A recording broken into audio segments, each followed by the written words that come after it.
After the biggest year-over-year improvement in franchise history, John Dorsey's rebuilding of the Browns moves into phase 2.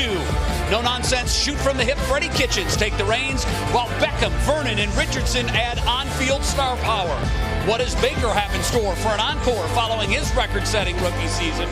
The curtain rises on the 2019 preseason when the Cleveland Browns welcome the Washington Redskins to First Energy Stadium, coming up next.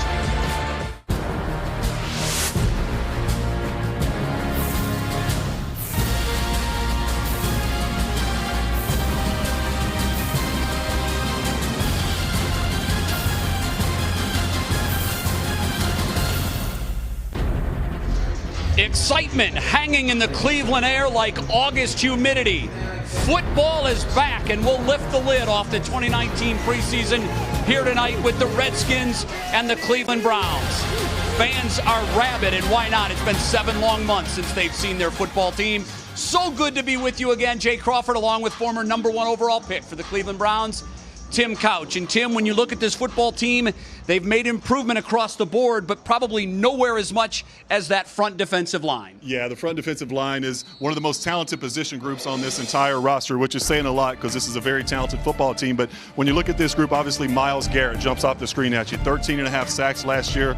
They went out and got him some help, though, in the offseason. They added Sheldon Richardson on the inside and another Pro Bowl defensive end in Olivier Vernon. So they can't just focus on Myles and try to take him away. Offensively, of course, the engine is second-year quarterback Baker Mayfield. Set a rookie record last year with his 27 touchdown passes. But, Tim, you've been watching him very carefully in camp, and you've noticed that he's ready to take that big next step. I think he is. You know, when I look at Baker Mayfield, the thing that impresses me most is the way he anticipates throws. For a young quarterback, he doesn't have to see the receiver come open. He throws them open. His timing, his accuracy, his location on the football. Baker is one of those elite guys that can truly throw a receiver open who's not necessarily open. He can put the ball into tight windows, and he has all the confidence in the world in that right arm. The biggest thing you'll watch tonight? You know, I'm looking at the position battles. Obviously, there's a big position battle going on at right guard. I want to see how that plays out. And, you know, Freddie Kitchens mentioned that he may want to keep 3 quarterbacks on this roster. So Garrett Gilbert, I'm sure he's excited about the opportunity that he's going to get here tonight to possibly make this roster. The 2019 preseason kicks off when we come back. The Redskins and the Browns from First Energy Field coming up next.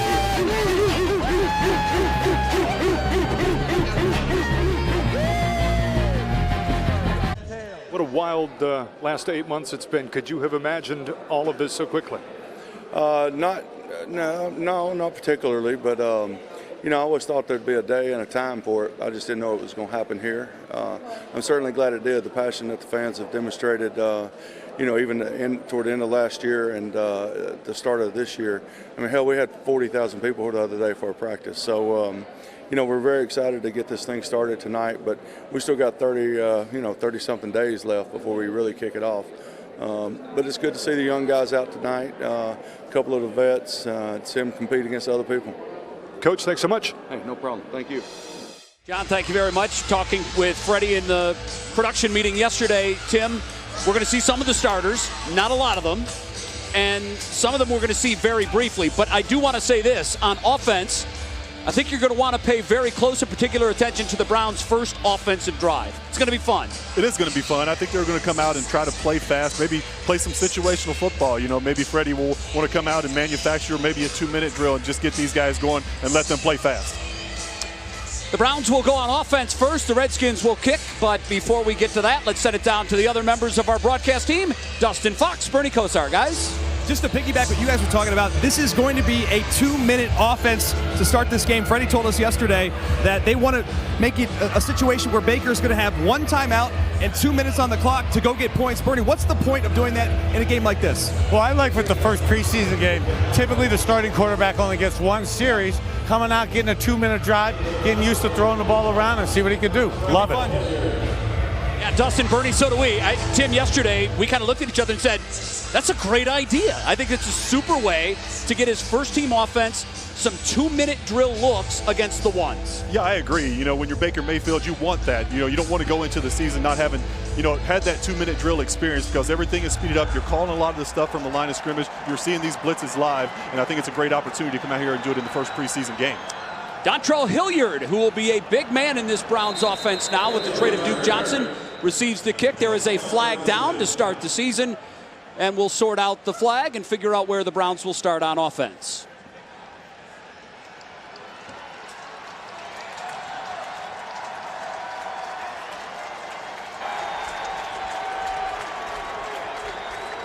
During the return, personal foul, illegal double team block.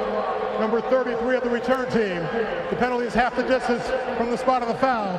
Cleveland's ball, first down. So that won't play well in the coach's room, because one of the things we've heard so much about during camp is they're really trying to work on eliminating penalties on special teams. One play, one flag. Not a good start. Not a good start. Not the way you want to start the football game, but Baker Mayfield backed up here almost at his 10-yard line. We'll see what he can do in this 2-minute situation. Yeah, so essentially they're going to run this as if the 13-minute mark of the first quarter is the end of a half or a game.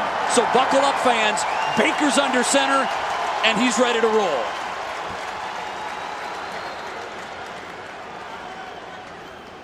Wants to throw, quickly unloads, dropped by Derek Willis, guy who's had a good camp so far. Had a good camp. That time Baker just throws the football behind him a little bit. Really nothing there. They went to an empty package on the first play of the game, trying to spread the field out, let Baker get the ball out of his hand quickly. So an incomplete pass to start the drive, so there really is no sense of urgency to hurry this up, because obviously the clock has stopped with the incomplete pass, but I don't think this is exactly the way Freddie wanted it to go. No, a penalty to start the game, and then an incomplete pass on the first play of the game. So we'll see if Baker can get things going, get a completion, get this drive started. Second down 10. Willis this time split wide to the right. 3 wide receivers. This time the pass is complete. It's caught by Jalen Strong, another one of these young receivers, Tim, who's caught the attention of the coaches during the camps. He's had a nice camp. You know, he's starting to play well. He's starting to get a little more consistency. A big wide receiver, 6'2", 220 pounds. You see him go across the middle. Pretty fearless on that one. Quick to the line. This time Baker finds his man. It is Nick Chubb who churns down past the 35-yard line. 1st and 10. The Browns quick to the line, trying to keep this 2-minute offense going. Chubb, the lone back in the backfield.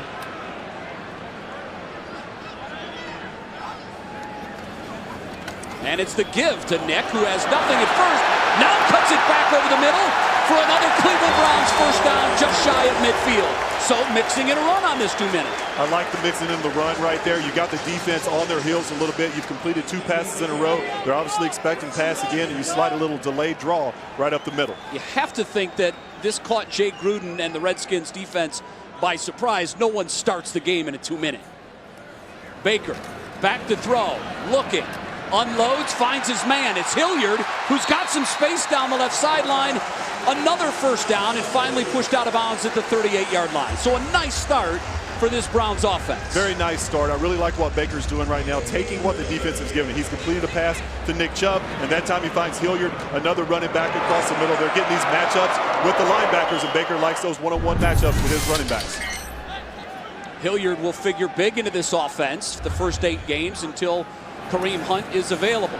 Baker over the middle, finds his drop off out of the backfield. Again, it's Dontrell Hilliard, another first down, this time down inside the 25-yard line. Now, Freddie did tell us they were going to use 1 timeout in this drill, and when they got into field goal range, they would kick once it showed to 4th down.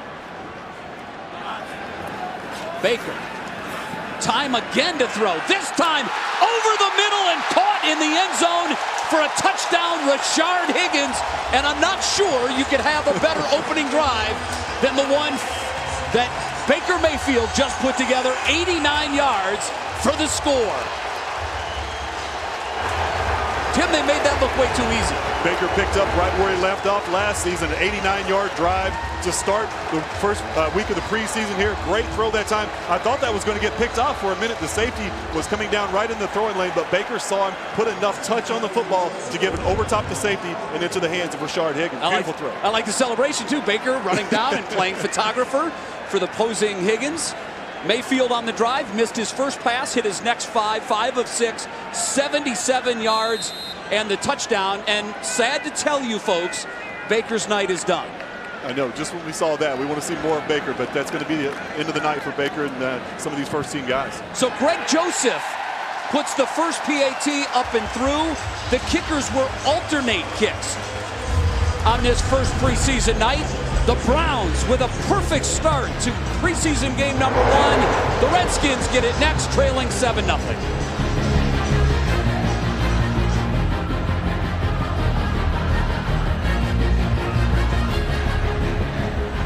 Rashard Higgins gets the Browns on the board first with the touchdown reception from Baker Mayfield. And you can't draw it up any better than the Browns did right there. Sure, there was an element of surprise. The Redskins definitely were not ready for that. But you have to love the way Baker responded to the penalty to start the drive and the first incompletion, Tim. After that, it was a clinic. It was a clinic, and I'm sure Freddie Kitchens is extremely happy with the way his offense went out and performed in that 2-minute drill. Baker looked extremely comfortable getting the team into the right plays, checking the football down, getting his running backs involved, and getting a score on that first possession. Austin Siebert's kick goes into the end zone. It is brought out on the return, and the Redskins will start the ball around the 25-yard line. Tim, when you look at this drive, a couple of throws went to wide receivers. He threw a couple of times to the running backs. Really, it was just a very poised Baker Mayfield with a lot of time to throw the football. That's the thing. He had a lot of time to throw. He didn't get hit at all. He was checking the football down to these running backs, taking advantage of the one-on-one matchups, and that throw right there is just an absolute dime. And that's what makes Baker Mayfield special, is those type of throws down the seam. Well, that was fun to watch. There's no other way to say it. So the Redskins now will start their opening drive on the 21-yard line. Case Keenum, the starting quarterback. He wants to dump it out of the backfield and finds his man, Samaje Perine, with the completion. So the first down play nets just 1 yard, 2nd down and 9, and Christian Kirksey has to be. You figured, Tim, that he'd come out revved up, ready to go after missing the latter half of the season with the injury. He's ready to go. He's ready to go. He missed the last half of the season, like you said, Jay, when the Browns went on that run. So he's excited to be back out here on the field with his guys. 2nd down 9. Case Keenum changing the play at the line. And gives it to Perine, who is brought down by Myles Garrett. And also a guy that we're going to say his name quite a bit tonight in Taki, the rookie out of BYU. The Browns love him, and there's a lot to love there. Big 3rd down now for the Browns. Talking to Taki yesterday in the production meetings, the guy's filled with personality, and what we love about him probably more than anything is he just tells it the way it is. He's got no filter. We love it. We had a great time with him. He's going to be fun to watch tonight. Very physical football player. 3rd down 6 now for Keenum and the Redskins from the 25-yard line. Looking to throw. Scrambling now leaves the pocket. Has a big opening up the middle of that defense, and he slides down to a Redskins first down to the 35-yard line is where they mark it for a Redskins first down.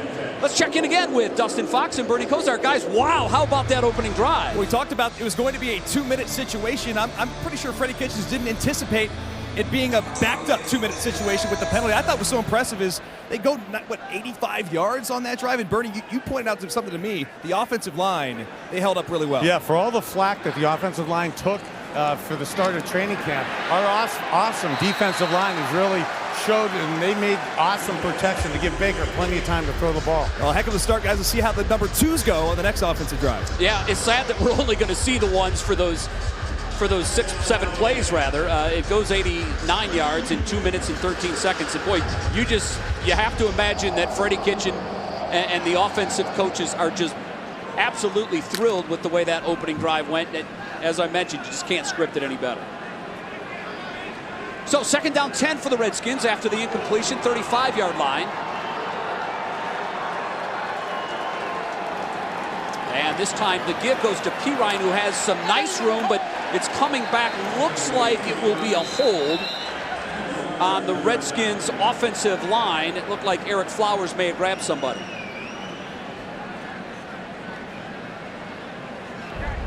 Holding. Offense. Number 77. And it is Flowers. So that will back up the Redskins. Something, Tim, that we'll be talking about throughout the evening. The Browns will go with that 4-2-5 look.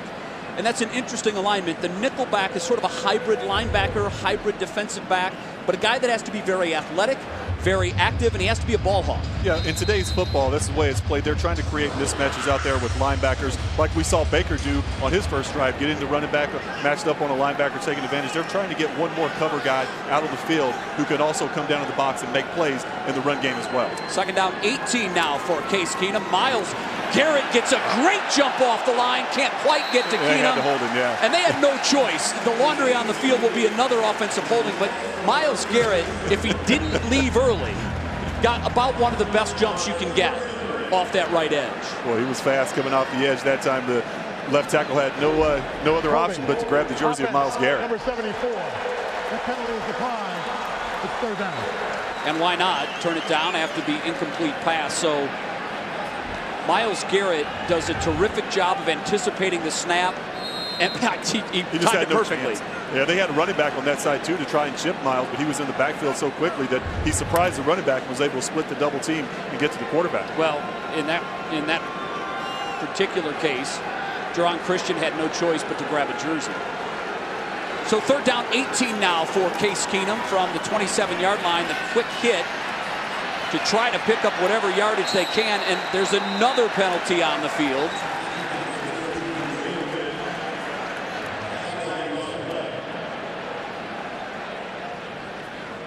Trey Quinn on the reception there, but it's likely coming back. There were two fouls during the play, both by the offense. Holding number 87, holding number 19. Both penalties have declined. It's fourth down. So Robert Davis guilty of a hold, 2 holds on the play. As we look at Myles Garrett, Dustin, we know he had a terrific season last year. Did he do anything differently this offseason to prepare for the 2019 campaign?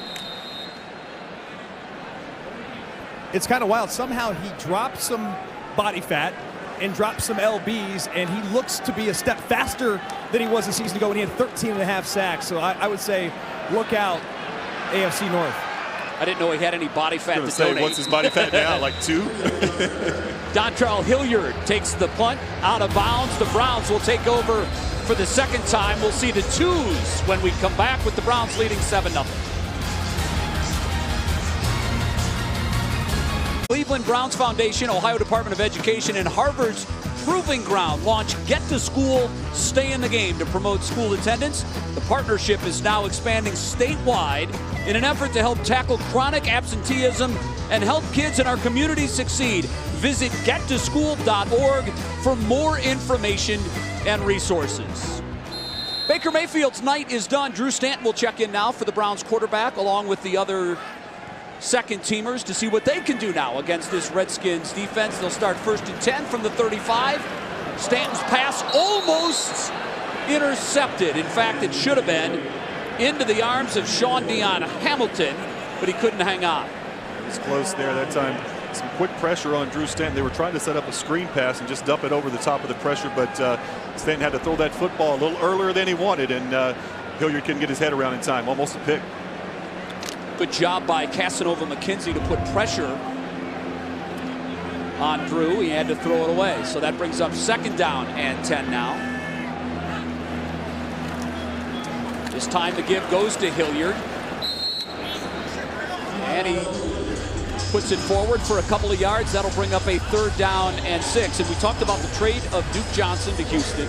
It's a 4th-round pick unless Duke gets on the field for at least 10 games, and that has never been a problem for him. He's played all 16 in all 4 of his NFL seasons. So it becomes a 3rd-rounder if he plays 10 games this year for the Houston Texans. So clearly, John Dorsey must feel comfortable with Dontrell Hilliard, Dearness Johnson, or the prospects of going out and getting another running back if he was going to go ahead and trade Duke. Yeah, I think that's the case. That Hilliard's had a great camp so far. He's shown a lot of flash. He can really run the football. Got a lot of speed, catch it out of the backfield. So I think they feel really comfortable with what he brings to the table. Well, on 3rd and 6 there, Stanton had Higgins wide open, misfired on the throw. Number 71. Penalty is declined. But there was a holding on the play, and the Redskins will turn it down. Brian Witzman from South Dakota State, one of many fighting for a job on that offensive line for the Cleveland Browns, guilty of the hold. That certainly won't help his cause, and the Browns will have to punt it away.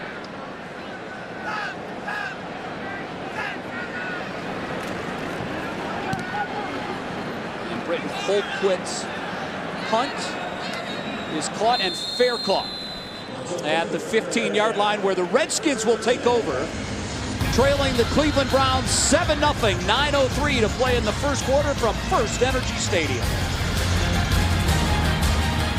Many of the wrong things happened. This offseason was long because they were really starting to play good football at the tail end of last year, and nobody wanted it to go away. They didn't. In the offseason, they bring in guys like that, Odell Beckham Jr., to come in and make plays for Baker Mayfield. So much hype surrounding this football team, so much talent, and I can't wait to see what they do when they put it all out on the field together. So Case Keenum still in for the Redskins at quarterback. We'll see Dwayne Haskins, the Ohio State product, a good deal as the night goes on. Nothing happening there on the run by Byron Marshall.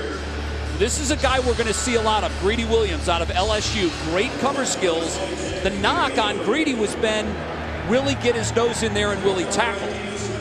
He just showed that he will. He's a willing tackler. He did a nice job that time coming up from the outside, keeping contained, and taking the legs of the running back, getting him on the ground.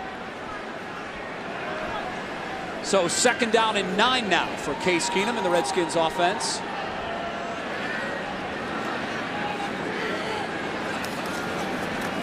Keenum to throw, hit while he does, sails the pass over the intended receiver, but impressive pressure that time by the Browns defense. It came hot, it came right up the middle. Who that was? That's Thomas. It's Chad Thomas, yeah, right up the middle. And Case Keenum has been under duress all night. Jay, we talked about in the open just how good this defensive line for the Cleveland Browns was. We were talking about, you know, the starting defensive line, but they are deep. It's a deep group. They have their backups can play too. They can all get pressure on the quarterback, and they're showing that early in this football game. Well, Chad Thomas, the second-year man out of Miami, is a guy that the coaches would love to see some ramped up production from. Looked good on that play. Keenum looking for the deep shot, has his man who short arms it, and a flag is down on the play. Most likely pass interference, but I didn't see anything, Tim. I didn't see it either, not unless Eric Murray, right at the end of that play, took the arms of the wide receiver and kind of arm-barred it. I'm not sure exactly if that's what happened. We'll see on the replay here. Pass interference, defense, number 22. Automatic first down at the spot of the foul. Well, that's what the call is against Eric Murray. See right here, yeah, see the arm bar right there. Yeah, he grabbed his arm, and the official was all over. That was a great throw that time by Case Keenum. The ball was right on the money. Probably would have been caught if Murray didn't grab the arm of the wide receiver. Eric Murray in his 4th year, drafted by Kansas City. Now a member of the Cleveland Browns. Terrific swarming defense right there. Yeah, and these in the backfield. These are the twos that are out there for this Browns defensive line, but Trevon Coley saying, not on my watch.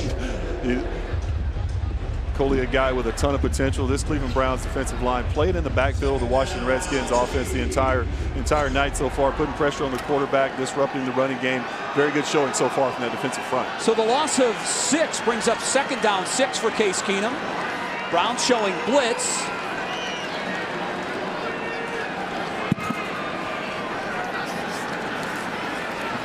Keenum throwing to no one, throwing to a spot, but his intended receiver could not get there.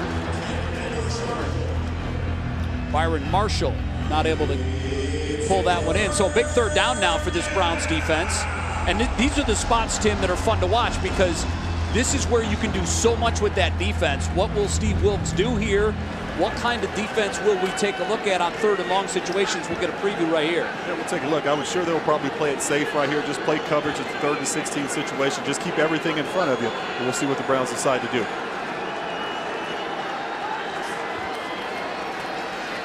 Keenum with time. Blew the wide coverage. Open receiver. It is caught by number 19, Robert Davis, who takes it in for the touchdown, and clearly a missed assignment on that play.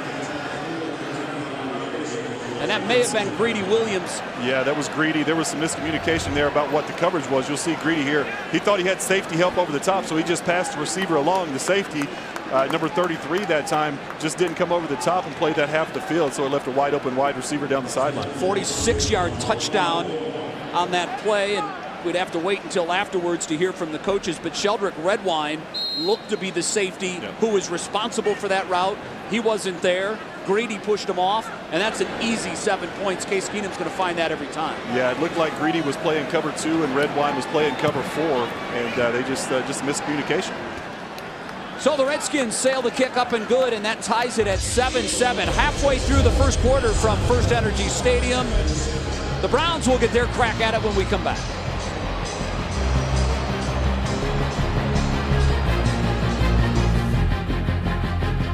Or it's Tim for plays like we just saw for rookies that are trying to get their feet wet here in the NFL. Tell us what happened. Well, you got a couple rookies up here on the right side of the screen, and it's just a miscommunication. You see the safety up there around the 30-yard line. That's Redwine. He comes down, and Greedy just plays the cover 2, expecting Redwine to be over the top of that coverage, so he thinks he has help over there, and it's just a miscommunication between 2 rookies, and they'll certainly get that worked out in the film room on Monday. 5 plays, 84 yards. They did it in 1:40 to tie the game. And now the Browns will take over on offense after that one sails into the end zone. The Browns will start after the touchback on the 25-yard line. Dustin, these things happen. That's what the preseason's all about. It's rookies, and you got to communicate. The corner and the safety have to be on the same page to each other's side. And as we were looking at it, I saw Steve Wilkes run over to Redwine. I think he was supposed to be over top at a cover 2 shell, and he wasn't. So unfortunately, it's a touchdown. It's a blown assignment. Fortunately, it's a preseason. We can learn from these plays. That's the hope. Let it happen once, and hopefully it happens in the preseason and not again. So Drew Stanton back at quarterback for the Browns finds Rashard Higgins pickup of 8 yards on the quick out. So that'll be a 2nd down and about 2. Nice throw there, which is good to see, Tim, because he threw it twice on that opening drive, and neither throw were very good. No, he needed a completion right now. Like you said, the first throw was almost a pick when they were trying to set up the screen. Then he one-hopped an in route on the 3rd down. That time he just needed to come back, get a quick completion, and try to gain a little confidence. So 2nd and short, Dontrell Hilliard the lone back, and he gets the ball. Takes it over the 35 down to the 36-yard line, and that'll move the stick. So an opportunity for Drew Stanton and the second-team offense to get in a little bit of a rhythm here as the clock ticks down here down to 6:35 and counting in the first quarter.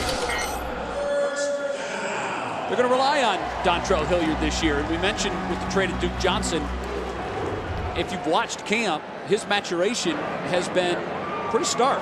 So clearly, Browns brass feels comfortable that he can carry the load.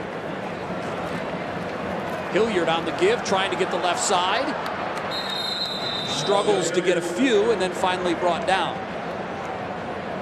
So, Tim, Kareem Hunt will be ready after the 9th week of the season, the 8th game. So we'll have him from week 10 moving forward. In the interim, Stump Mitchell, the Browns running back coach, would love to see either Hilliard or perhaps Dearness Johnson sort of step up and help bridge that gap until they get to Kareem Hunt in week 10. Yeah, someone's going to have to step up, and you hope that's Dontrell Hilliard, a guy who has a little bit of experience, played some last year, has looked good, really good in training camp. He's going to get a long look here tonight, and you hope he's the guy that steps up and takes that number 2 running back position. Stanton appeared to have Farrell Brown wide open, but instead sailed it over Derek Willie's head. Looks like he had the tight end on the right side. The ball just got away from Stanton that time, sailed over the head. We've seen a couple one-hops, that time a high selling throw, and looks like Stanton's just a little bit rattled at this point. One of the things we saw in that play, which will be very important for Dontrell Hilliard, is the pickup of a blitz, and we saw he was able to do that effectively on that 2nd and 7. 3rd down 7 now. Stanton with time finds his man over the middle. Nice completion for Jalen Strong, who takes it into Redskins territory and finally brought down at the 45-yard line. Cole Holcomb on the tackle. So this Browns second-team offense getting into a little bit of a rhythm here, Tim. Really good job that time by Drew Stanton, sitting in the pocket, letting that play develop. That time, Jalen Strong came all the way across the formation on that crossing route. Took a little while to develop, but Stanton was very patient with his eyes down the field and then coming up underneath and getting that completion. Jalen Strong, one of the guys trying to fight for one of those available roster spots at wide receiver. 3rd-year man out of Arizona State. Shows a lot of ability, has really turned heads so far in training camp. Hilliard on the carry. Nice pickup of about 5 yards down to the 40-yard line. And I think one of the things that the coaches want to see, how can Dontrell Hilliard do when he's called upon 15 to 20 times? Can he carry a load? Obviously, Nick Chubb will do the majority of that throughout the regular season, but you never know when you're going to need Hilliard, and so far he's looked good carrying the football. He has looked good. You know, he's not the biggest running back that you'll see. He's 200 pounds, but he runs the ball very strong inside the tackles. He's got great speed to get out on the edge as well. 2nd and 5. This time Stanton finds his man, and it's a beautiful move, making a player miss, and Rashard Higgins down to the 1-yard line. Man, Higgins is having a night, isn't he? Already a touchdown catch, a couple more catches added on this drive, and that time Drew Stanton finds him wide open across the middle. And what a great move to slip that first tackle and get some extra yardage on that play. See Stanton step up in the pocket. Beautiful job by the offensive line. There's the move from Rashard Higgins, and almost got it into the end zone. Made a second guy miss, but great effort that time by Higgins. 39 yards on the pickup. Quickly they get to the line. The give is to Hilliard, who tries to power his way in. Looks like he stopped just short of the goal line. And that'll bring up 2nd down and goal from really about inches away. That was really close there. I thought Hilliard extended the ball over the goal line there, but I guess we're going to mark him just a little short. Back to that throw and catch to Higgins. Again, a good route runner, but it was the move that allowed him to pick up the secondary yards, the yards after the catch that's so critical in the NFL. This is a guy, Tim, that we talked about earlier. He's going to catch a lot of footballs in this offense as teams try to take away the superstars on this Browns wide receiving corps. No doubt about it. And he's got a great rapport with Baker Mayfield. Those guys have tremendous chemistry. They developed that last year in training camp, and they were both working with the number 2s. And Baker feels very comfortable with Rashard. And like you said, Jay, he's going to get many one-on-one matchups throughout the season with people trying to double-team Odell Beckham Jr. and Jarvis Landry. So he's going to get a lot of opportunities to make plays. Boy, this was a tremendous effort by Antonio Callaway off the tip. That looks like a catch. Yeah, it looks like a catch to me. Was his knee down out of bounds when he caught it? It looks like a catch. Ooh, that's a catch. I would certainly want to take another look at that. Yeah, there's the flag. Freddie Baker's excited. thrills the crowd. And look at Baker cheering on his head coach. Yeah, Freddie, let's take a look.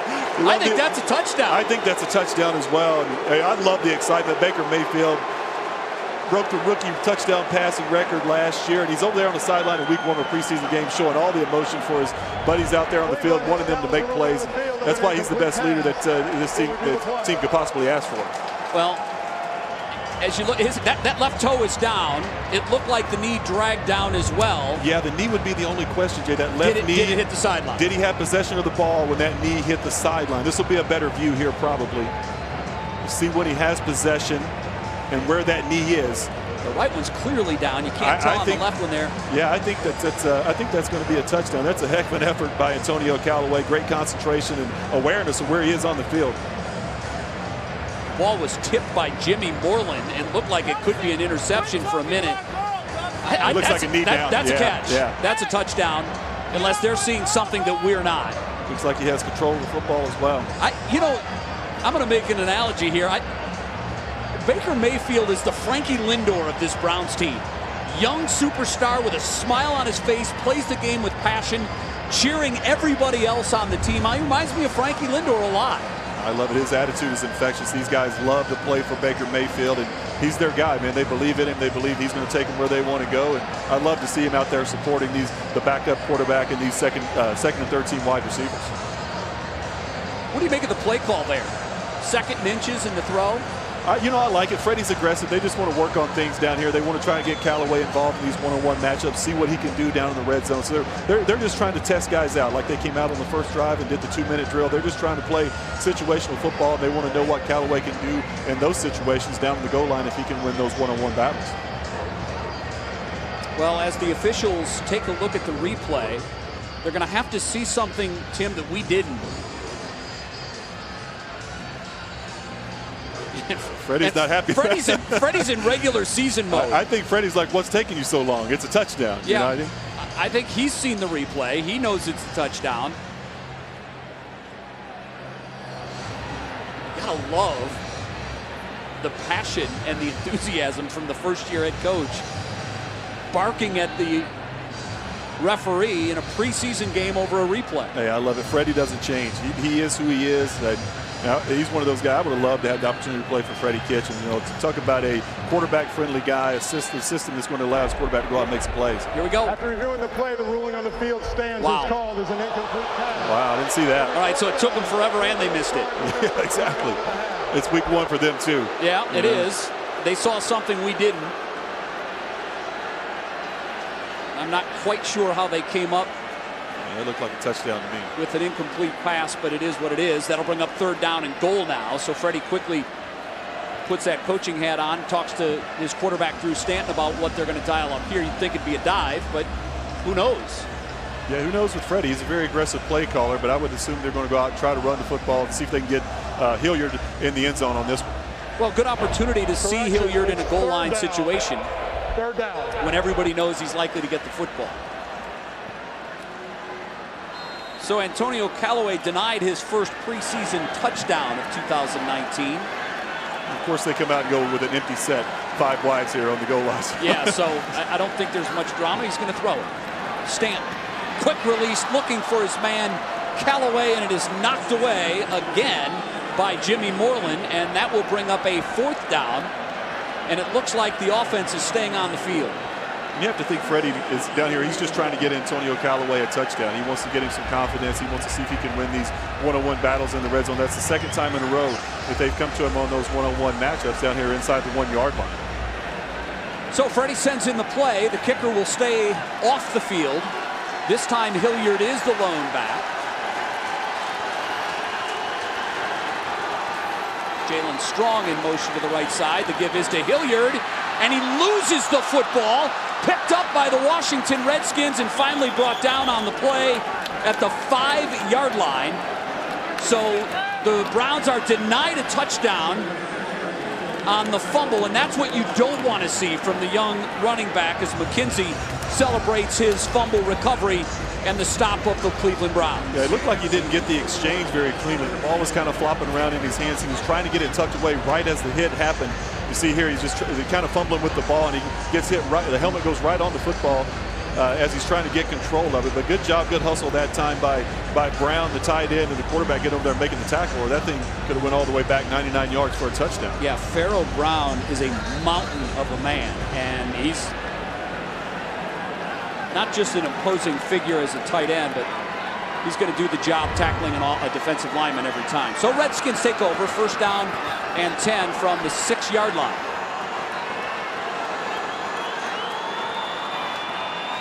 Keenum with the handoff, and nothing happening. Greedy Williams with the tackle for a loss, and after the last play, which resulted in a Redskins touchdown, that has to make him feel pretty good. Yeah, definitely. And that's the 2nd time in this football game that Greedy Williams has come up from the outside, and see the contain there, Jay, how he's not letting anyone get outside of any of the running backs bounce that outside. He's keeping them, or they have to cut it back, and he's just coming in and taking the legs of the running backs. 2 excellent plays so far in run defense from Greedy Williams. And that's really what these coaches are looking for. They know what he can do in cover. He made the mistake on the last series, but they really want to see what he can do in a tackling situation. Keenum, complete. It is caught, and Eric Murray brings down the receiver for a pickup of a couple. That'll bring up a 3rd down.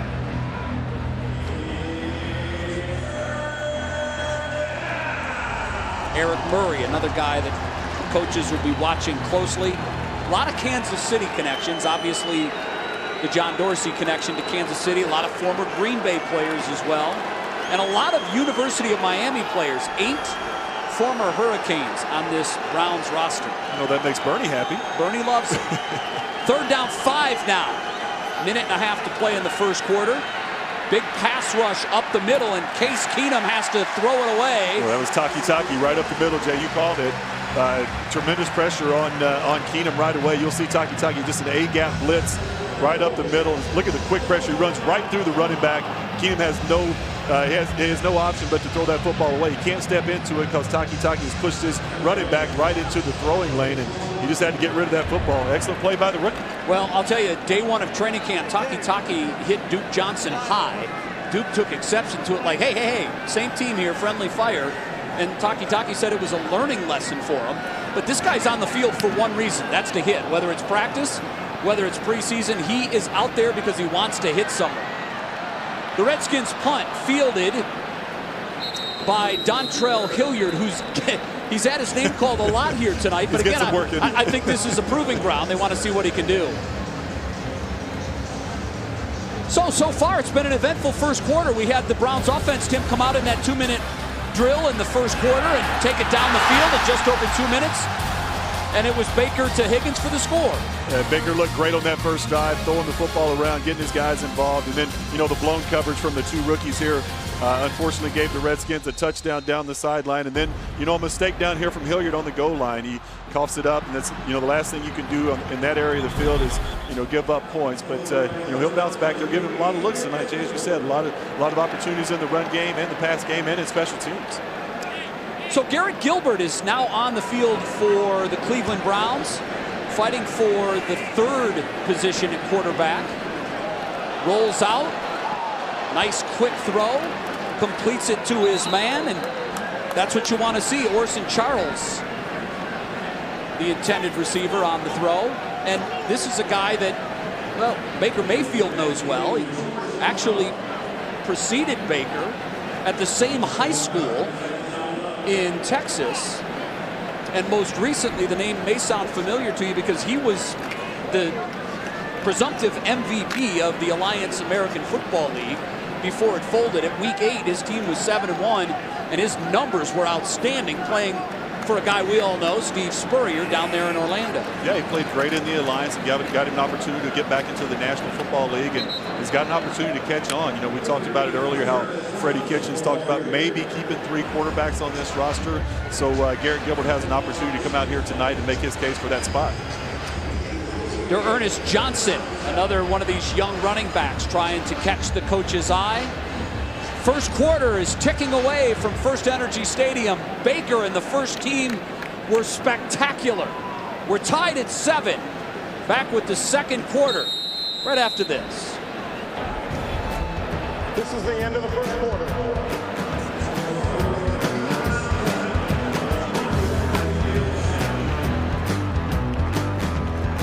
Back to First Energy Stadium as we get set for the start of the second quarter. One of the questions that Freddie Kitchens has been asked so far this training camp, you're going to keep 2 quarterbacks or 3, and here's what he had to say on that issue.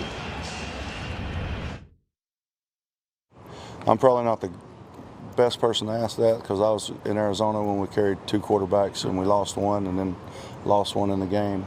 The most nightmarish situation that you could have. And 2 weeks in a row we signed a quarterback on Wednesday or Tuesday and played with him on Sunday. So I don't want to be in that situation. Then yesterday in the production meeting, he was quick to say that, when everybody was assuming that he was going to carry 3, said he hasn't absolutely made up his mind on that. So fluid for sure. That ball almost picked off by DeShazer Everett as Gilbert on third down misfires, and that'll bring out the punt team, and this will give us an opportunity to see Jamie Gillen. And this is a young man with a booming left leg.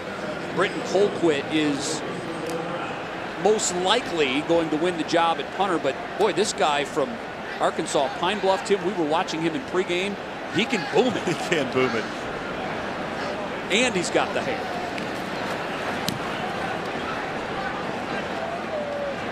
So the fair catch is called for and taken, and he did his job. You want to pin the opponent down inside the 10, and Gillen did that.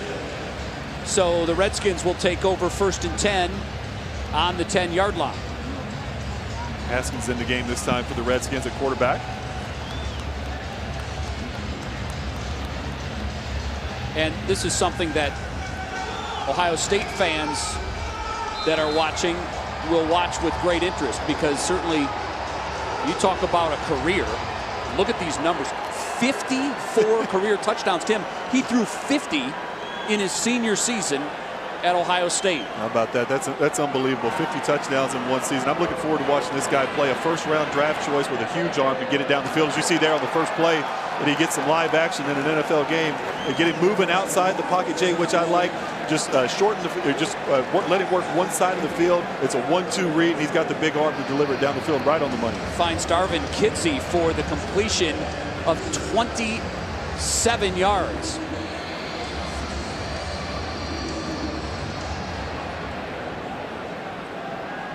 So first down and 10 for this Redskins offense, and there are folks in the Redskins organization that are very excited about the prospect of young Dwayne Haskins taking over this Redskins offense for a long time to come. Some movement on the right side of the line, and that will set the Redskins back 5. Ball start. Offense, number 61. 5-yard penalty. It's first down. So that'll bring up first and 15. Let's go down to the sidelines and John Dawes. John? Yeah, guys, we're standing by with Browns receiver Jarvis Landry. Jarvis not playing today, but you had a front row seat for that first drive with Baker Mayfield leading down to Rashard Higgins' touchdown. Beautiful thing to watch. Yeah, man, it's just, perfect execution. Them moving the ball downfield, making the contact catch in the red zone. One thing that we practice, preach, and he did it, so, he got a chance to celebrate too. I love it. I wish I was out there with him. Here we are all season talking about Odell, talking about you, and Rashard Hollywood Higgins putting on a show here in the first quarter. Yeah, it's amazing. Baker, orchestrating the whole thing, getting a good 2-minute drive. That was kind of like the emphasis today, and they made it work. I know you've been asked about it time and time again this offseason, but finally, you and Odell putting on the same jersey again for the first time since LSU. I imagine it's a special day today. Yeah, it's surreal. It's surreal, and it's still something that you really can't just put into words. Having them out here, seeing them, talking to them, learning from each other, is something that is going to make our team better, and we can't wait till it gets for real. You itching a little bit right now? Yeah, a little bit. Jarvis, thanks so much, Jarvis. Guys, back to you. Yeah, you can tell he's itching. Haskins finds his man. A terrific catch. The ball is knocked free, and the Browns pick it up. So after the big reception from Dwayne Haskins, a nice play. It looks like it was Whitehead that fell on the football after Terrence Mitchell knocked it free. So Kidsey on the reception. I think it was Mitchell that got in there to knock it free, and then finally Whitehead falls on the football.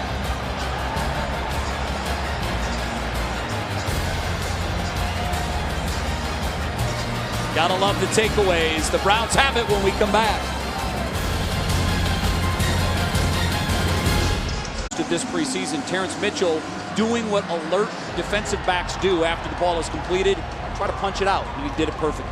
He did. It was a nice job, nice technique that time. Great throw by Haskins, by the way, though. Seeing that cover, seeing the cover two, drilling into the hole and getting the ball in there. But Money Mitchell made an awesome play coming up from behind and jarring that football loose. So the Browns take over first and 10 at the 28-yard line. Garrett Gilbert still in there at quarterback, looking to go deep.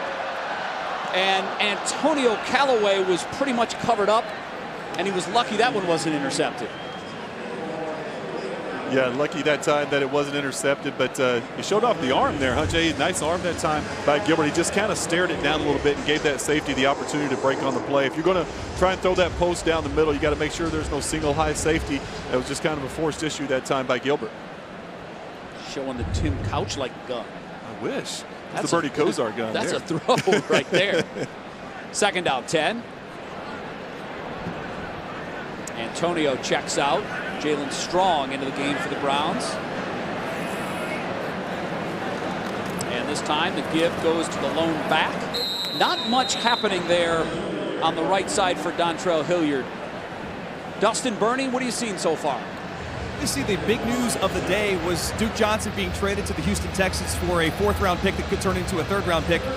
Opportunities here for some of these young guys, Bernie. What do you need to see out of these guys? Well, it's important for the younger players, and we saw Hilliard with the fumble. You don't want to have that, obviously. The offensive line's doing an outstanding job in pass protection today, not really opening up holes in the running game, but you want to see these young running backs really establish themselves. Keep an eye on Dearness Johnson, too. He's caught the coach's eye in practice this week. Yeah, he's another one that has really looked good so far during camp for the Browns. Gilbert wants to throw, facing serious pressure. Unloads, and it's Farrell Brown. We talked about this big, imposing tight end. And Tim, he is the prototypical tight end, almost the 2019 prototypical tight end, but it's going to be short of a first down, and the Browns punt team will come out. Boy, he's an imposing figure out there. He is. That was a great catch that time. He had the defender draped all over his back. Gilbert did a nice job of putting that football up high where only Brown could go up and get it for him. Brown 6'6", 258. Pretty power forward. He's a big man. Pretty much. He's a terrific basketball player in high school as well.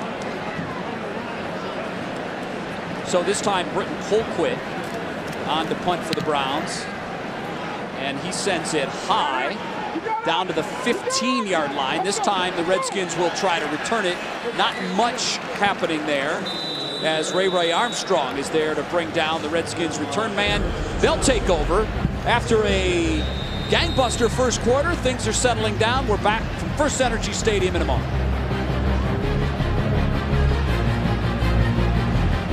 And celebrating Play Football Month throughout August. Youth and high school football teams have visited training camp as VIP guests and taken part in the new Bring the Dogs Out program, where the groups greet Browns players as they take the practice field. Teams will also be featured during halftime of both preseason games at First Energy Stadium. Visit clevelandbrowns.com/Browns Give Back for more information. My nephew's team from Perkins in Sandusky, Ohio was here for training camp one day. They said they had the time of their lives. Glad to hear it.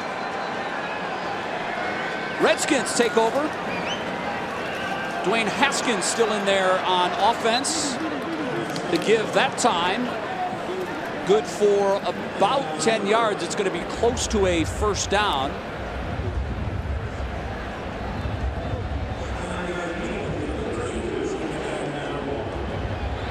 There's Dwayne Haskins' number.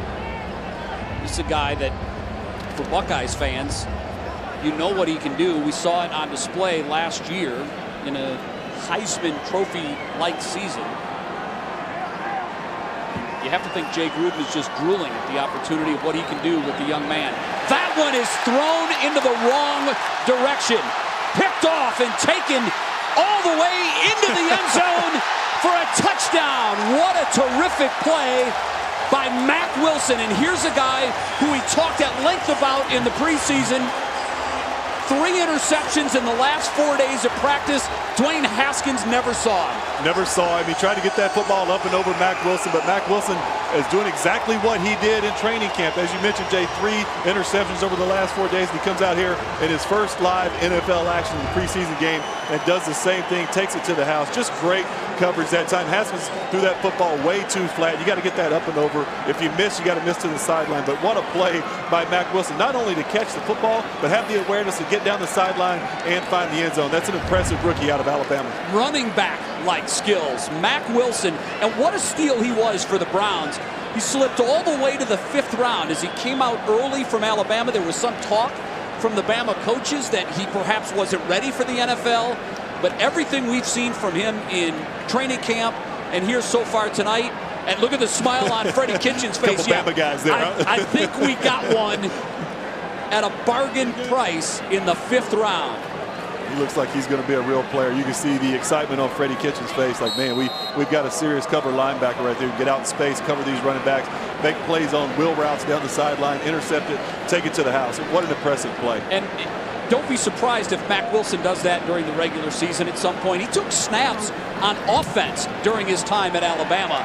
So he knows what to do when he gets the football in his hand. That kick sails up and through. That was Austin Seibert, the rookie from Oklahoma, as another rookie electrifies this First Energy Stadium crowd with a 39-yard interception return for the touchdown, putting the Browns up 14-7 now. Baker says, that's what I like to see. When they're playing someone else. It's not what he likes to see in practice when Matt gets him, when he throws an interception in practice, but when they're against another team, it's exactly what you want to see out of the rookie linebacker. Well, the number that jumps off at you there, those 6 interceptions. He has terrific ball skills. He's a linebacker that really is almost like an extra defensive back when he's on the field. His cover skills are terrific. He's an athlete. He is an athlete, and for a linebacker, you know, sometimes you see these guys that can cover, they can run, they can stay with these tight ends and running backs, but how about the hands? This guy can really catch the football. We saw him in practice make catches over the middle, diving catches. That was a tough catch right there. Just such an impressive guy. Well, Nick Saban knew what he could do at Alabama. He caught a touchdown for a pass during his time at Alabama. So he's an electrifying player who has gone offense and defense at the big-time Division I level, and that skill set certainly helps him here tonight. Greg Joseph sends the kickoff inside the 5. The Redskins take it on a bounce and finally brought down at the 17-yard line. So the Redskins offense will come back out on the field. And Dwayne Haskins, welcome to the NFL. You see him here doing the same thing in practice, that time picking off Drew Stanton, taking it to the house for a pick 6. Here again, look at the catch over the middle, diving, undercutting the in route, having the awareness to get up and take it to the house. And then here again, just undercutting the little out route, just like he kind of did here in the game. Yeah, just super impressive rookie linebacker here. Taki's made some plays as well in the run game, and Mack Wilson in the passing game. I get the sense that Wilson's going to be the guy 5 years from now that everybody says 5 teams passed on him, or every team in the league passed on him 5 times, but not the Cleveland Browns. The run game for the Redskins really spinning its wheels. Pirine again on the carry, and that Browns defensive front. Now, these aren't the starters, obviously, but I think we've got some depth at the Browns defensive front, and we're seeing it getting pressure on the quarterback as well as doing a terrific job stuffing the run. Yeah, they've done a great job all night. That time they got pressure on the running back, playing in the backfield, but Redwine coming in and cleaning that play up from the safety position. Just great awareness, getting his eyes in the backfield, getting in there and making a stop. Haskins to throw, never gets time to set his feet. The terrific pass rush from Devereaux Lawrence, and this is another guy, Tim, that has really looked good so far in camp for the Browns with the sack of Dwayne Haskins. And what Freddie Kitchens tell us in our meeting yesterday, he said, we can't block Lawrence in practice. I want to see if he can do it out here in a game-type situation. And there it is. All the way back to the 5-yard line, and here's a guy in Devereaux Lawrence who is an Auburn guy. Spent time with the Saints last year in his first NFL season. And again, the Browns are just thrilled to have him.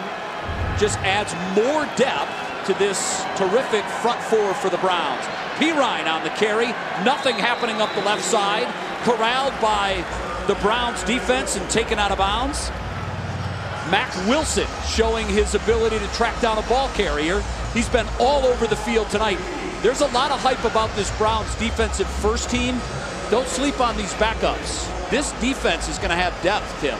Yeah, a lot of depth, and I'm so impressed with these young rookies. You know, we talk about Redwine that time, and then Lawrence making a play, getting a sack, and then obviously Mack Wilson, the plays that he's made so far in this football game. So much young talent on both sides of the football for this Cleveland Browns football team. To Ernest Johnson, back deep to field the punt, and he won't get a chance on this one. It hits and squibs up the left side of the field. Somehow it managed to stay in bounds, and the Browns will take over on the 36-yard line when we come back. Offense has looked terrific. The defense has looked terrific, and the Browns lead by 7.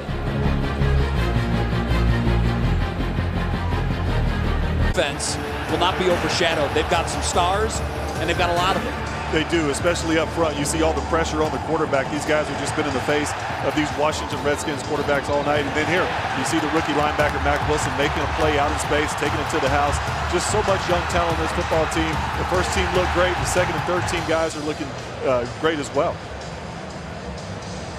Just a lot of depth on the defense. Mack Wilson is going to be a fixture in this Browns defense, along with Taki. Again, these are 4th and 5th round draft picks that, again, I think folks around the league are going to scratch their heads and say, how is John Dorsey finding these players that so many other teams have missed on? Nothing happening there on the give to the right side. Big time penetration by the Redskins' Ryan Anderson to bring down the ball carrier for a loss of a yard. So Garrett Gilbert in there now at quarterback. Imagine in the second half, we'll see David Blau. He's the young man from Purdue, and fans watching this game may remember him for the 3-touchdown, 350-plus yard passing effort that beat an undefeated Ohio State team last year. Hilliard on the carry, a pickup of about 8 yards. That'll bring up 3rd down and 4. So Hilliard certainly having his name called a lot here, and that's what the coaches want to see. Yeah, Can he do it? I like the play call that time. We saw that same play early in the football game on the first drive with Nick Chubb, where Baker kind of did a little half sprint out and then handed it on a delayed draw up the middle. That play is really good. The defensive line kind of gets, they widen out and gives you a lot of running lanes for the running back. Garrett Gilbert facing a 3rd down and 4, halfway through the second quarter now. Clock ticking down.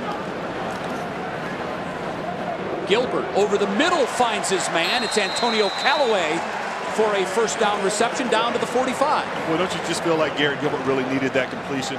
Kind of struggling a little bit in this game, throwing the ball into double coverage a couple times, but watch him stand in the pocket this time, keep his eyes down the field, step up and deliver a nice football low across the middle, very receiver friendly. That's where those guys wanted on those tough catches.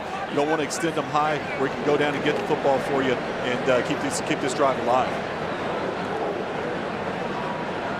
1st down and 10 now. And movement on the line, and that play is whistled dead. Before the snap, false start. Offense, number 86. 5-yard penalty, 1st down. Farrell Brown moved early. Dustin, all eyes are on Garrett Gilbert as that fight for that 3rd quarterback spot on this roster is in full view for us tonight. And it's surprising because Gilbert's had a heck of a camp. And, Coach had talked to us yesterday in our meetings about the fact that there's really no competition for the backup job. I'll bring our quarterbacks in here. Bernie Kosar, Tim Couch. What are your guys' thoughts, your impressions of Gilbert so far, and if he can maybe unseat Drew Stanton for the backup? Well, I think Coach Freddie was clear in saying that Drew Stanton is our backup. So Garrett Gilbert and David Blau are playing for that developmental quarterback and that 3rd spot. I like how they're playing. How you do little things is how you do all things. And right now, the guys around our quarterbacks sometimes, you can see the indecision, the youth out there right now with the younger players. Timmy, he keeps making plays like that. I mean, he may be pushing for some play time. I'm telling you, the last 2 deep end routes he's thrown, Dustin, has been just excellent throws, both to Antonio Callaway. That time, Callaway working on the opposite side of the field as he caught the one before. But he and Gilbert look like they're getting on the same page in this football game. Gilbert that time just throws it at Hilliard's feet as the pass rush was on him in a hurry. So live to see another down, and he will. 2nd down and 10 upcoming. So we know about the pedigree. He comes from this ridiculous high school program at Lake Travis High School, which is also where Baker Mayfield played. He was 4 years, Baker Mayfield was 4 years younger than Garrett Gilbert. But Gilbert talking yesterday to us in the production meeting said even when he was a senior and Baker was an 8th grader, you could see then there was something special about this kid. Yeah, you could just see Baker's competitive spirit. He said, Baker was 4 years younger, as you mentioned, Jay, but he was never afraid to jump in there with the older kids and compete with those guys. The pass and catch complete to Hilliard, and that'll bring up a 3rd down and 4. Gilbert's brother was actually in Baker's wedding party. So Baker and Gilbert's brother, very close friends. They go way back. And you talk about a high school program. Yesterday, Gilbert told us that kids, we were asking, what is it about that program? Why is it so good? And he said, well, we run the same offense from the time we're 12 years old, 10 years old, and everybody wants to move into that district because they know of the history and the tradition. That pass can't be pulled in by Farrell Brown. It's a good throw, should have been caught, but instead that'll bring on a field goal opportunity, and all eyes will be on every kick this preseason because Greg Joseph, as you look at Farrell Brown, unable to haul that pass in. Greg Joseph was the kicker last year, hit 17 of 20 field goals, 25 of 29 extra points, but clearly the Browns weren't content at that position as they went out and drafted Austin Seibert, a kicker from Oklahoma, a record-setting kicker at Oklahoma. They'll alternate kicks this preseason game. That one is up and good, but there's a flag down. And that may set up a really long field goal try.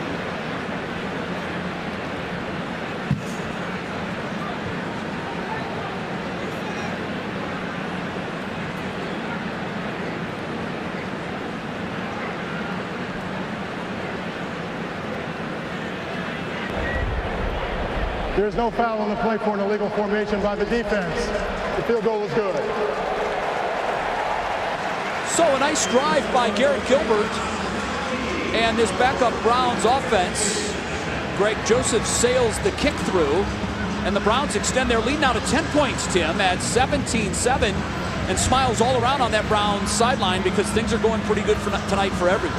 Yeah, they are, and that's what you wanted to see out of Gilbert that time, to go down and get some points, get some completion. He threw two really nice footballs across the middle to Antonio Callaway and set up Joseph for that field goal. And good for Joseph for knocking that through. He's kind of been up and down throughout camp so far, but that was a big kick for him. You can tell he's pretty relieved with that one. That's one of the spots that everyone is looking at because Seibert is a guy who, I mentioned, a highly touted rookie. This is a guy that when you start leafing through the Oklahoma record book, you're going to see his name a lot. His 499 points is the most by any player in FBS history. Now, granted, you're kicking for Oklahoma, you're going to get a lot of tries, but he made a lot of those tries. 17 of 19 in his senior year on field goal tries. He made a school record 162 straight point after touchdowns. Well done. So the Redskins bring the kickoff out, and they will not get it past the 20-yard line. So we're watching the kicker battle closely. That's look, not a position to be understated, Dustin. Mind, guys, that it's not just the kicking job that's up for grabs, the punting job as well. And the thing to keep an eye on as you watch the rest of this game is that every single kick, whether it be a punt, a kickoff, a field goal, a PAT, they're going to rotate every other kick. They're going to get opportunities. Both guys, both punters and kickers, will get to try it out tonight. And obviously, it's a huge competition at kicker and punter. So the Redskins offense back out on the field. This time it's a run play and nothing happening there as Lawrence and Thomas teaming up to help make the tackle. Looked like Redwine was also sticking his nose in there. And Tim, not to say cuts are ever easy, they're not. One of Freddie Kitchen's line is this is the only profession in the world where you hire 90 guys only to fire half of them. But there's going to be some difficult decisions for this coaching staff to make when it comes cut down day because they're deep at a lot of positions. They are deep at a lot of positions, and that's what you want on your football team. You want to make these decisions hard, and you're going to end up letting some really good football players go, these coaches. They are very deep and talented at a lot of positions. Again, the Browns pass rush forcing Dwayne Haskins out of the pocket. He took a knee and slid down just shy of the first down marker. So it looks like that'll bring up a 3rd down and 1. So far, Haskins has looked composed, Tim. He did throw the pick 6, but he looks like he belongs out there. He definitely looks like he belongs out there. He came out right away with the confidence, throwing the football down the field. He's made 2 really nice throws for good pickups. He had the one mistake down the sideline, but he's still very composed out there, very mature young quarterback. Whitehead coming up to try to make the stop, but P. Ryan spun free for a 1st down. And Buckeye fans remember this scene from Haskins' senior season because they saw it 50 times. 50 touchdowns in a season, a new Big Ten record. He took command of that Ohio State offense and led the Buckeyes to a terrific season last year. Yeah, just that's unbelievably impressive. 50 touchdowns in the Big Ten. Guy he can flat out throw the football, as he's demonstrated here tonight. He's thrown some balls into some tight spots, and he's got a huge arm to really push it down the field. 70% completion rate too. Does a nice job there to step up and avoid the rush. May have been a hold in the Redskins backfield. He takes it down to the 41-yard line. Lawrence again on the tackle, but that might come back. Holding. Offense, number 61. 10-yard penalty. Repeat first down. Tim and Pari on the hold. So that play's coming back. But as you look at Dwayne Haskins and how he might fit into this Jay Gruden offense, this job's open. Yeah, I think it is open. You know, obviously Alex Smith is not going to play this year. He had the gruesome leg injury a year ago, so who knows when Alex is going to be back. But they do have some veterans on this football team, and Case Keenum and Colt McCoy was just named the starter for this football team, not playing tonight, kind of nursing an injury. But Dwayne Haskins is, you know, certainly the talented guy, the first-round draft pick they have high hopes in. And, you know, I think right now it's just a matter of, does he know the offense well enough where he can become the starter? You know, those guys, those two veterans really understand it, so Dwayne just has to catch up mentally to where those guys are. We've hit the 2-minute warning. 2nd down and 14 for the Redskins. When we come back, the Browns leading 17-7.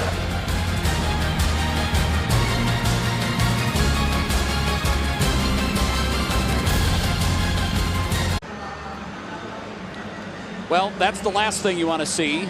A member of the Cleveland Browns, and we can't make out the number. We'll find out who it is, and we'll get that information to you.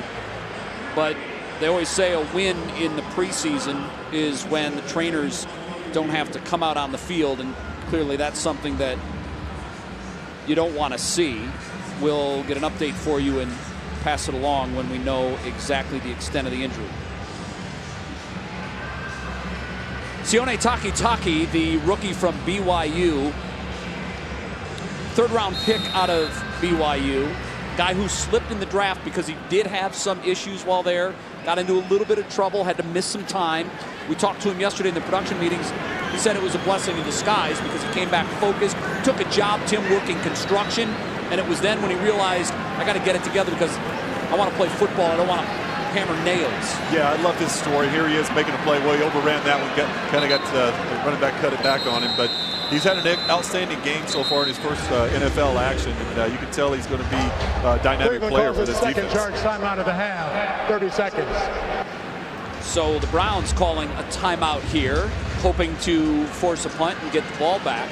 This is a guy who had 19 tackles in a bowl game for BYU. That's a school record. We loved his honesty. We asked him, well, why BYU?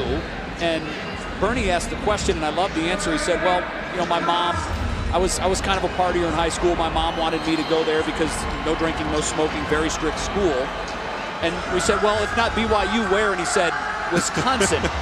And we said, well, why Wisconsin? He said, oh, man, that's a great party school.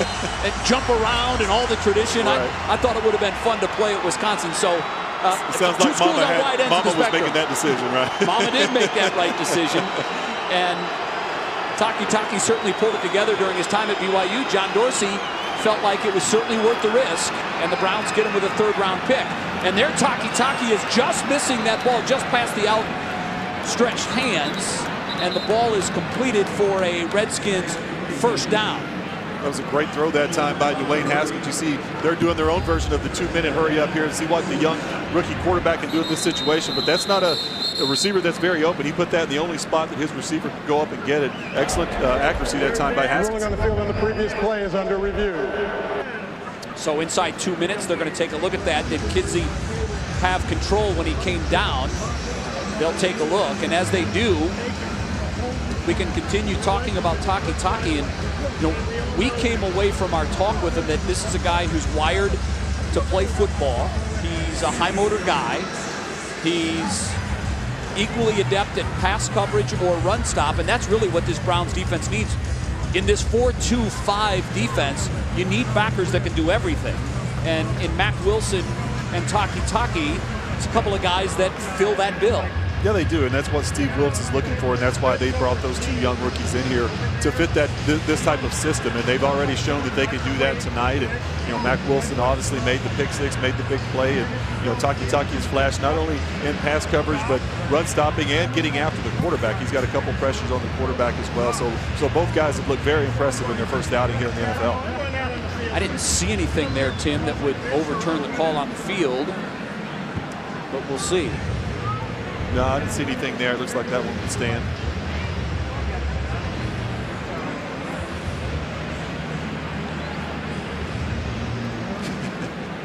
Freddie's always on him, isn't he? Freddie looks like he's ready for an ice bath. After review, the ruling on the field is confirmed. The game clock will start on my signal. So it is a catch. Haskins with a nice throw there. Give a Redskins first down inside the Browns territory. 47-yard line. And it's a good opportunity for Haskins to see what he can do in this 2-minute situation. A $126 and counting. Haskins to throw. Picked off. Another turnover by this Browns defense. It is Eric Murray, I believe, on the interception. Right play. No, Greedy Williams. Big time play from Greedy that time. We saw earlier in the game where he had some miscommunication with Redwine. They gave up the touchdown, but Greedy comes back here and gets the pick. Haskins not real sure what he's expecting his wide receiver to do that time. Coming across the middle, but a high throw across the middle that's the cardinal sin for a quarterback. You can't throw high across the middle because those defenders are going to be flying around there. And great job, great awareness that time by Greedy Williams. That could have been Williams or Redwine. Either one of those players could have picked that off. And Greedy doing a nice job to get up. Nice awareness. And after the return, he runs all the way down to the other end of the field to help get the crowd pumped up. The Chris Rock look-alike. Fun guy, I noticed that too. before. He does look like Chris Rock. Fun guy. So Garrett Gilbert with another chance now to see what he can do in a hurry-up situation. Flushed out and brought down. Sacked from behind by this Redskins defense that hasn't had a whole lot to cheer about tonight, but in that situation and on that play, Ryan Anderson getting it done. So that'll bring up a 2nd and 12. Gilbert, you don't want to take a sack in a 2-minute situation. You want to get rid of that football, stop the clock, because now your guys are all the way down the field. They got to all hustle all the way back to the line and waste a lot of time. Gilbert with a nice out throw to Antonio Callaway. That's not an easy throw to make. He had a lot on that ball. That was a great throw, and you're starting to see some chemistry develop between Callaway and Gilbert. That's 3 or 4 times that they've connected. See Gilbert here all the way on the opposite hash, long throw. You got to anticipate that. He throws it all the way out to the sideline. Excellent job so Callaway can get out of bounds and stop this clock. You got to put something on that, and he did. And that's the throw that injury occurred in the last 2 minutes of the half. Washington will be charged with its NFL first offensive timeout. coordinators want to see young quarterbacks make, and certainly able to make that throw. Strong arm. So as Casanova McKenzie limps off the field after that completed pass to Antonio Callaway, Tim, some quick first half thoughts. Well, I think the first thing that jumps out at you, Jay, is what Baker Mayfield and that first team offense was able to do. Even without Odell Beckham Jr. and Jarvis Landry out there, they marched right down the field in a 2-minute situation. Baker threw a beautiful touchdown pass, and then the defense took over. Myles Garrett, he looked outstanding. He looked lightning quick coming off the edge. We've seen some rookies flash, and Greedy Williams and Taki and Mac Wilson. Defensive line 2nd and 3rd units have been playing well. They've been getting a lot of pressure on these Redskins quarterback all night. So it's just been an impressive first half all around to me, and it just kind of confirms what we already knew. This is an extremely talented football team with a lot of depth. It's amazing. Last year at this time, Browns fans were wondering, would there be a win? Where will they come from after the 0-16? Just a completely different feel in the span of 12 months. Yeah, it really is. And you see Gilbert here getting a completion. That's what you want in the 2-minute drill. Just get that first completion, get things going. Now you can hurry your guys up, get these plays called, and just try and get it down the field and hopefully just get a field goal to end the half. Gilbert to throw, has his man. It's Higgins over the middle. It is caught inside the 40-yard line now. So get your timeout with here. 18 seconds to go, you want to start thinking about setting up at least one shot at the end zone and then perhaps a long field goal try. And check the throw from Gilbert here, right down the middle. Beautiful throw and a great route that time. Higgins continues his big night. He's made a ton of catches down the field. He's just wearing these Redskins secondary players out, getting open, giving these quarterbacks somewhere to throw the football. Third and final charge timeout of the half, 30 seconds in length. So Tim, Odell Beckham Jr., seconds, Jarvis Landry, Rashard Higgins, Antonio Callaway. Thank you. Strong. Is there a receiving core in the NFL that could call John Dorsey right now and say, even up swap yours for mine, that he would take? I don't think so. I really don't. I think it's the best receiving corps in the National Football League. And, you know, it's just a matter of those guys getting on the same page. Odell Beckham Jr., we know Jarvis Landry's on the same page with Baker Mayfield. But if Odell can come in, be the player we all think he's going to be, and get that chemistry with Baker Mayfield, this thing is just going to be unbelievable to watch. And, you know, Baker looks so comfortable out there. You know, he picked up right where he left off at the end of last year, throwing the football down the field in total command of this offense. And I can't wait to watch this when all these guys are out on the field together. Adam Henry coached Beckham Jr. and Landry at LSU. Now he has them both in the NFL. Garrett Gilbert, 3 for 3, 37 yards on this 2-minute drive. Got an Back to opportunity to throw. go deep here. Had Callaway over the middle, but the ball was knocked down at the line of scrimmage. Yeah, that time, you know, you have no timeouts left. There's only 14 seconds. He throws that ball across the middle. That's going to be cutting it close to get up there and spike that ball and get into field goal range. I would rather see he had two guys on the other side going down the sideline where you can take that shot. If they catch it, they can step out of bounds. Or if you miss them, it's deep and, you know, out of bounds and the clock will stop for you. So just, you know, these type of, you know, situational football where you're in a 2-minute drill, you just have to understand with no timeouts where you can and can't throw the football. Well, he'll certainly see that in tape study, and that's why every opportunity he gets. We asked him what he enjoyed most about playing in the AAF, and he said just the opportunity to go out and play again. Had to get rid of that one quickly. Nice read. Well, nice read. He was getting smoked off the right edge, and he finds Dontrell Hilliard. Dustin Fox down on the sidelines as we wait for this flag. Hey guys, real quick, just an injury update. It was Kyle Kalis who was carted off the field. He's being evaluated for a head injury. Repeat second down. All right, Kalis fighting for one of those spots on the offensive line. Dustin, thank you. That penalty will give the Browns 5 extra yards and set up 3rd down and about 5 from the 33-yard line. So, Tim, 11 seconds, you could look into the end zone. If you don't get it, the positive is you get to see your young kicker try a 50-yarder. Yeah, you think he would work the sidelines right here with no timeouts left. It's about the only option you really have. Going deep, Callaway trying to get past his man and can't. There's a flag in the backfield as Gilbert was hit late, and that... It's holding. That's going to push him out of field goal range. That will. Holding. Offense, number 25. 10-yard penalty.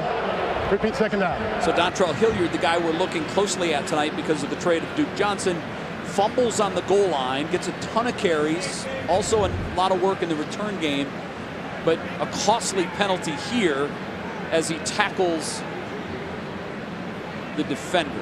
They're going to catch that every time in the National Football League, and that'll bring up one last play from the 43-yard line. 5 seconds to go. Just Hail Mary time. Hail Mary time. We'll see what one of these big wide receivers for the Browns can go up and make a play in the end zone.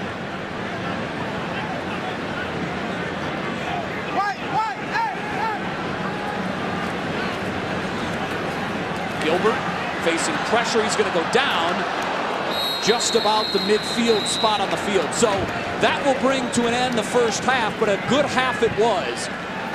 Baker in that first-team offense. End of the second quarter. Comes out smoking as Freddie goes to the locker room red-faced. Yeah, they only rushed 2 people on that play and still got a sack on Garrett Gilbert. I think that's what Freddie's so frustrated about. Let's go down to John Doss standing by with Freddie Kitchens. John?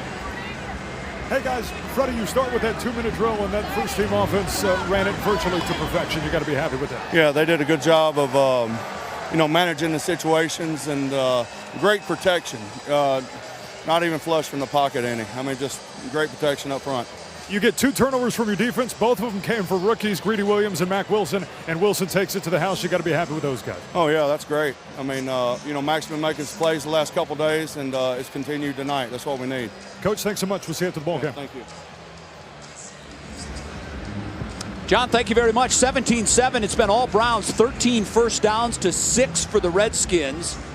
Passing yards for this Cleveland offense, 215 passing yards. They've also controlled the clock. They've had the ball for more than half of the first half. Joe Thomas, the former Browns offensive lineman, will join us in the booth in the third quarter. We'll continue to look at some of the backups as the preseason is underway. Cleveland leading Washington 17-7 at the half.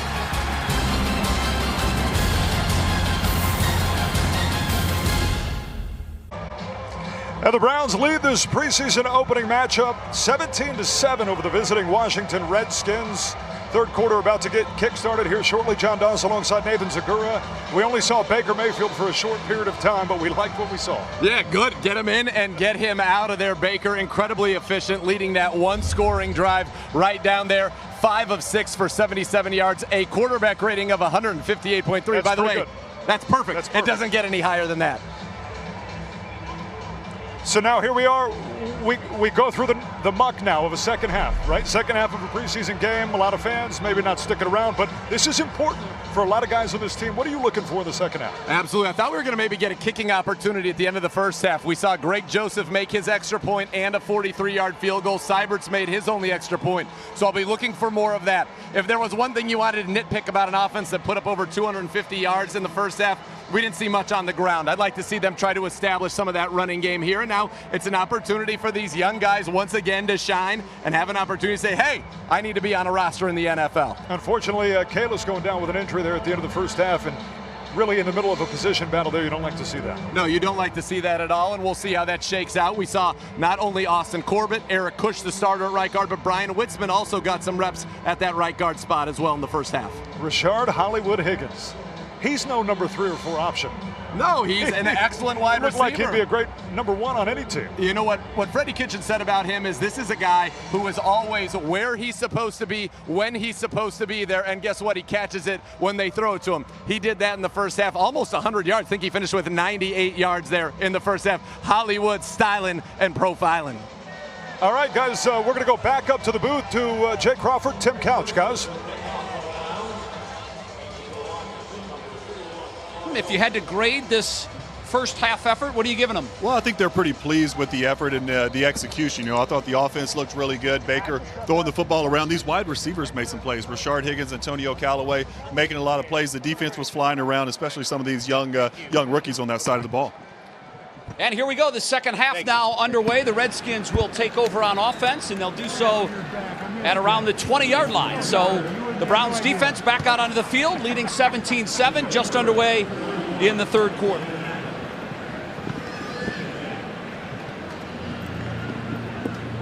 And Tim, the booth just got a lot smaller. It did. There's a big man in here. Joe Thomas just filled about half the empty space in the press box here. Joe, great to see you again, and welcome to preseason football, Cleveland Brown style. What do you make of what you've seen so far? From these guys out there in the first go of it for that first offense, moving the ball right down the field. It seemed, I always look for the operation in the first preseason game, and I didn't see any hiccups. It seemed like Baker was able to get those guys lined up quickly. They were able to get the play call in. Everybody was on the same page.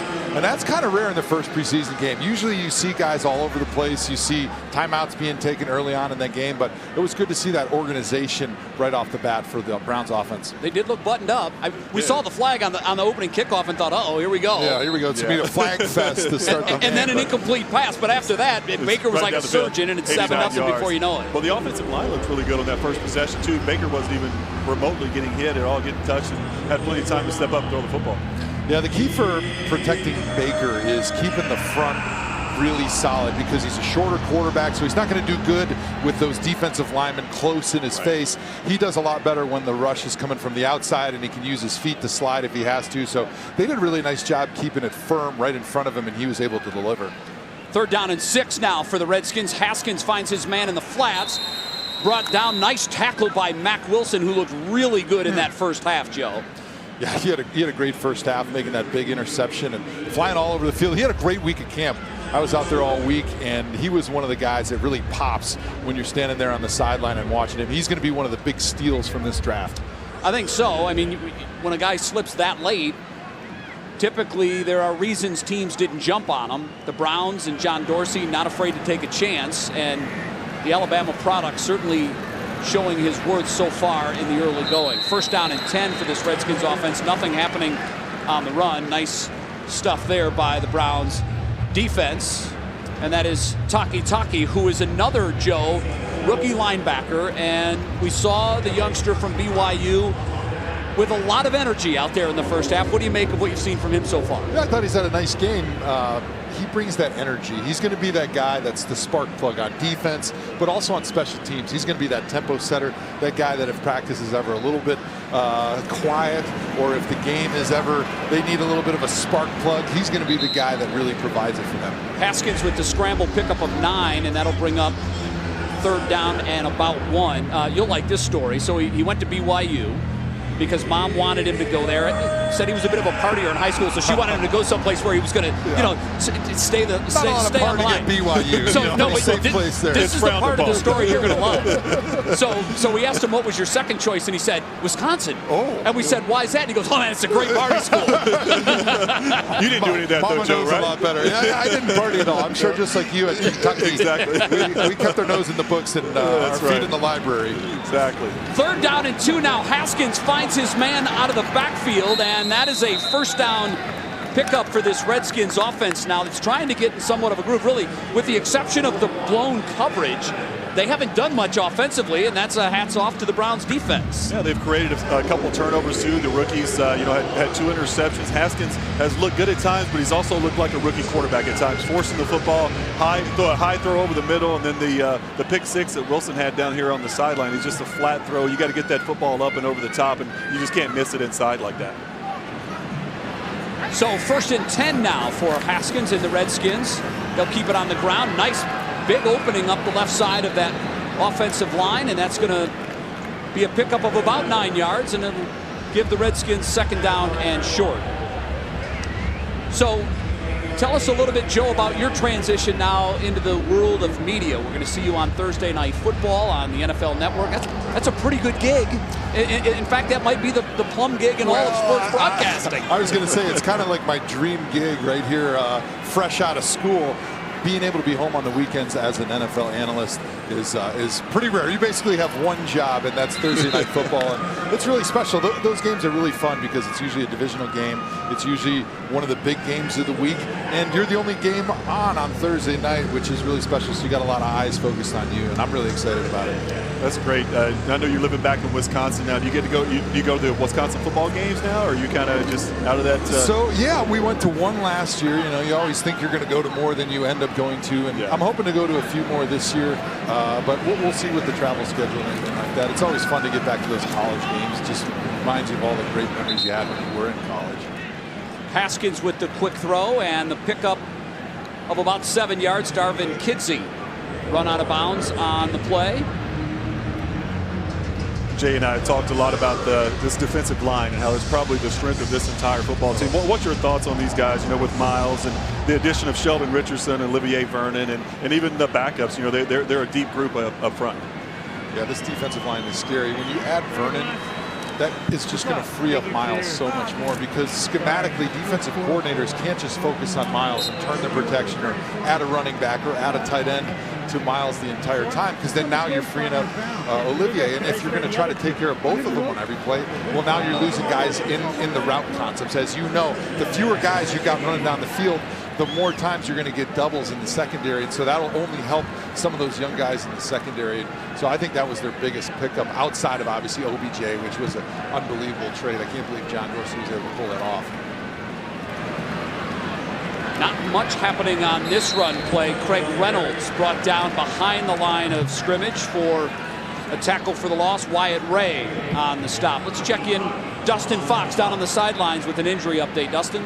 Hey guys, not good news for Kyle Kalis. He's been ruled out for the rest of the game with a concussion, so he's obviously in competition for that right guard spot. He will not see any more action tonight.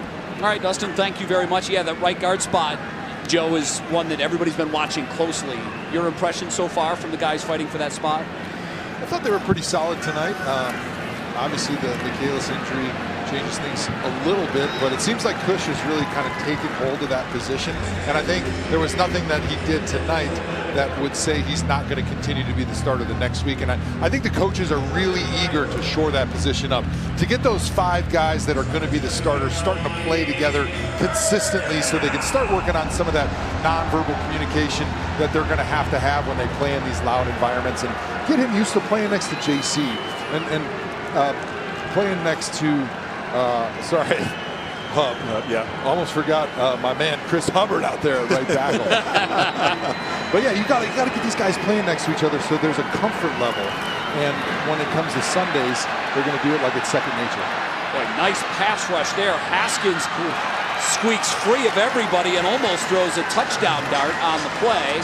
It falls incomplete, though. That was 3rd down, so that'll bring up a long field goal try for the Redskins. Joe, we just showed your number as we take a look at the Haskins throw. I think this should have been called. That was a heck of a throw by Haskins that time. Boy, right on the money. Seems like Haskins has had some really nice throws, a little bit up and down, though, and I think that's been his issue early on in Redskins camp, is that consistency, which is kind of what you'd expect out of a young rookie quarterback. Dustin Hopkins, 6th year out of Florida State, on to try the field goal, 35-yard try. It is on the way, and it is good. So Dwayne Haskins moved the Redskins down the field. They net 3 points on the drive. It's now a touchdown game. Freddie Kitchens will watch his offense when we come back.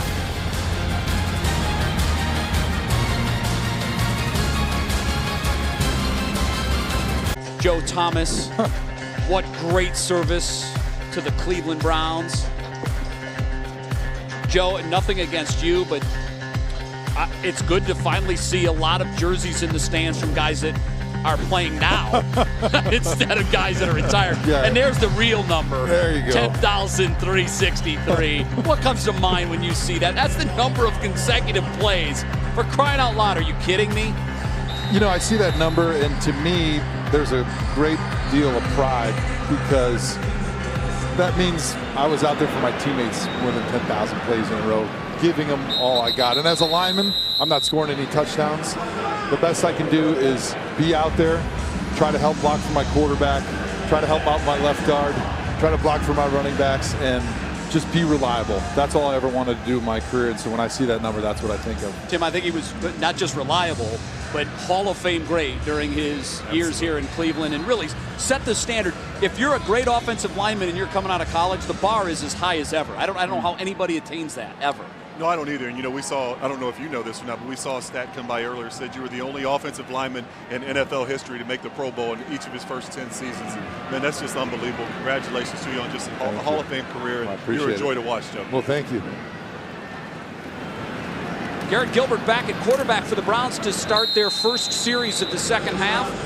They keep it on the ground, and that's Dearness Johnson, the rookie out of South Florida, who is taken down after a pickup of a couple. What'd you make of the Duke Johnson trade? I thought it was a pretty good value for John Dorsey to be able to get a 4th, probably a 3rd-round pick for a running back who has never been a feature back in his career. That's pretty impressive, especially in today's NFL, where they really value draft picks, in my opinion, almost too much, and they have devalued the veteran. That's really an amazing job by John Dorsey. Quick throw over the middle, and that is Ishmael Hyman, and that's a combination that is familiar with one another because they played for Steve Spurrier down in Orlando in the AAF, where they were 7-1 before the league folded, and Gilbert was on his way to an MVP. I think Gilbert's really starting to settle into this football game. A little shaky the first couple possessions, but you know, the last couple drives before the half, he got some big throws across the middle, starting to get some confidence, and now you see him really standing in there confidently and throwing the football down the field. So 1st and 10 now at the 42. The quick throw is knocked down from Gilbert, and on that, we're going to send it down to the field. Dustin Fox, Bernie Kosar, guys. What's up, guys? I don't know who's skinnier now, Bernie Kosar or Joe Thomas. You guys are like just dropping pounds by the day. I feel fat next to you guys. But, Joe, does it feel weird to be back? It is always a little bit different, especially, you know, the more years you are away from playing, you're knowing fewer and fewer of the guys that are on the roster. And starting to feel like an old stiff here, and I'm not sure I like that anymore. Well, Joe, you're not old yet, young man. It's got to be fun for you guys, though, right? And Bernie and Tim and Joe, as former Browns players, to see the team back to having all this excitement. Absolutely. You know, for us here, going on the 20th year with the team coming back, to have this optimism in a team that's really competitive and playoff aspirations this season. Yeah, for me, I was here in 1999, that inaugural season we came back into the league, and just all the excitement we had, that the fans were so happy to have the Browns back in Cleveland. And we weren't a very good football team. Now, we didn't win very many games, but we did make the playoffs in 2002. I'm very proud we were able to do that. It's the only time the Browns have been in the playoffs in the last 20 years. But I think this team is going to be the team to break that streak and start a playoff run. Hey, Tim, I'm sure you'd love all this offensive talent on that team back in '99. I think I'd still be playing, Bernie. If they just give me Joe. You would still be playing. Joe could come out of the booth, and you give me Odell Beckham and Jarvis Landry and Nick Chubb and the rest of that offensive line. I feel pretty good about going out and making some plays for these guys. The only concern I have, guys, and you guys can chime in on this, is how does this team handle all the expectations of people praising you, telling you how good you are, when you haven't done anything yet? At some point, there's going to be some adversity this season. Well, Dustin, let me jump on it. Remember, Coach Freddie yesterday in the meeting said the detriment of mankind and a football team is ego. And check your egos at the door for our football team. Well said. Gilbert wants to throw, has his man, and again, it's Ish Hyman. And we're starting to see a little rhythm now for Garrett Gilbert. He's looked great on this drive. He has, and Jay, that's two throws now. We've seen those deep out cuts to the sideline. Earlier in the first half, he hit a good one down here to Antonio Callaway on the 2-minute drill. That time to the other side of the field. He really throws that ball nicely. And that ball has to come out on time, on rhythm, and with a great deal of accuracy toward the sideline. And Gilbert has shown he can really make that throw. And you got to put something on it, too, because that ball's in the air a long time. If a corner or a defensive back jumps that route, it can quickly be a pick six. So another first down for the Cleveland Browns as they have it now on the 34-yard line. This time they'll keep it on the ground. That's to Ernest Johnson with a 10-yard, 11-yard pickup for another Browns first down. Johnson's a guy they're going to want to get some carries here in this second half with the trade of Duke Johnson and Hilliard moving up to the second-team running back. One of these younger guys is going to have to step up and be the third back. And right now, D'Ernest Johnson has flashed during camp. He's made a lot of great plays, and another good run there. Yeah, I think that's going to be one of the stories here for the remainder of the preseason is who's that guy that's going to step up now and in that first 8 games going to be the complement to Nick Chubb, because Nick can't get all the carries. They're going to have to find somebody else who can share some of those carries during the game. Gilbert humped, pulled it back in, and now he wants to run. He'll take it out of bounds for a pickup of a couple. I was talking to Tim about this, Joe, before the game, and I'm fascinated to get your thoughts on this. So last year, we saw the Browns go 5 of their last 7 games without allowing a sack. They had just 3 sacks over that 7-game stretch. That was tops in the NFL. Is that a product of Baker sort of getting a rhythm and getting it out of his hands quickly, or what about the offensive line sort of gelling together after playing together for the better part of the season, coming together as a unit? Anytime you play that well as an offensive line and allow so few sacks, it's going to be a combination of everything, but primarily it's going to be the quarterback.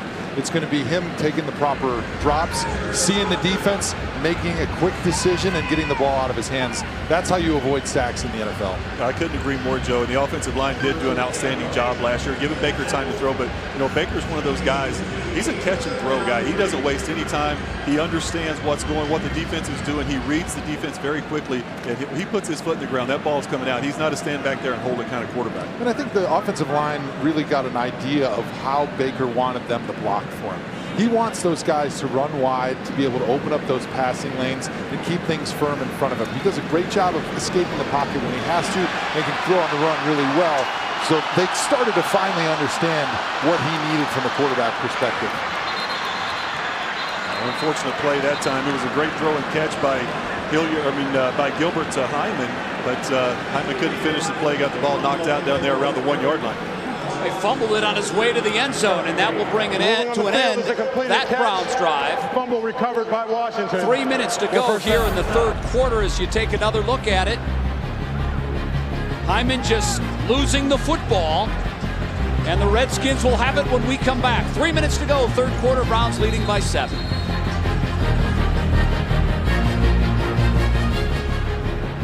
Hyman trying to change hands here so he can get that stiff arm out, but a lot of times fumbles happen when you're trying to change the ball from one hand to the other. And you saw he went from the left hand to the right hand, and he was never able to fully tuck and seat that football before the defender was able to come in and poke the ball out.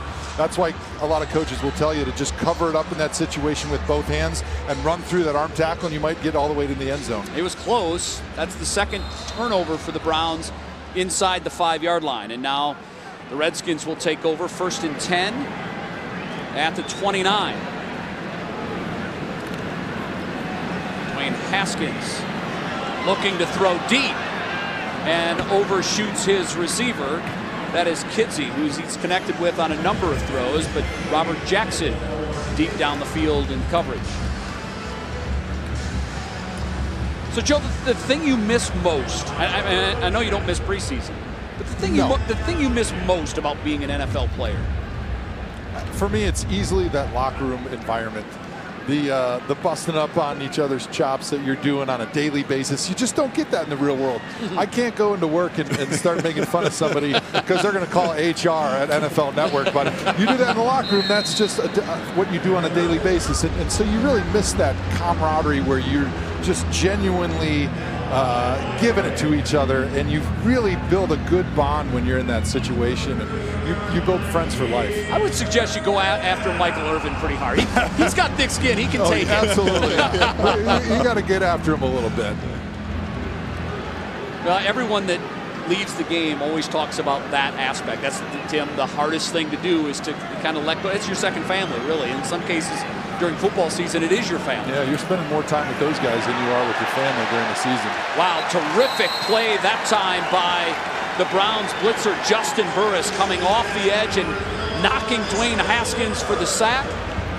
The big loss will bring up 4th down, and the Browns will get the football back. That's a secondary defender. That is on Dwayne Haskins. That is his guy. He has to see that. He has to either change the protection, slide his offensive line over there to pick up that blitzing safety, or he has to throw the side adjustment or the hot to that side of the field. He just didn't see the safety coming, but that was on the young rookie quarterback, not the offensive line. Yeah, that's the frustration of playing with a young quarterback a lot of times. Is they just don't understand the coverages and the protection schemes well enough to be able to protect themselves. And as an offensive line or a running back, you do what you can, but a lot of times there are free blitzers like that if he is not able to adjust the protection.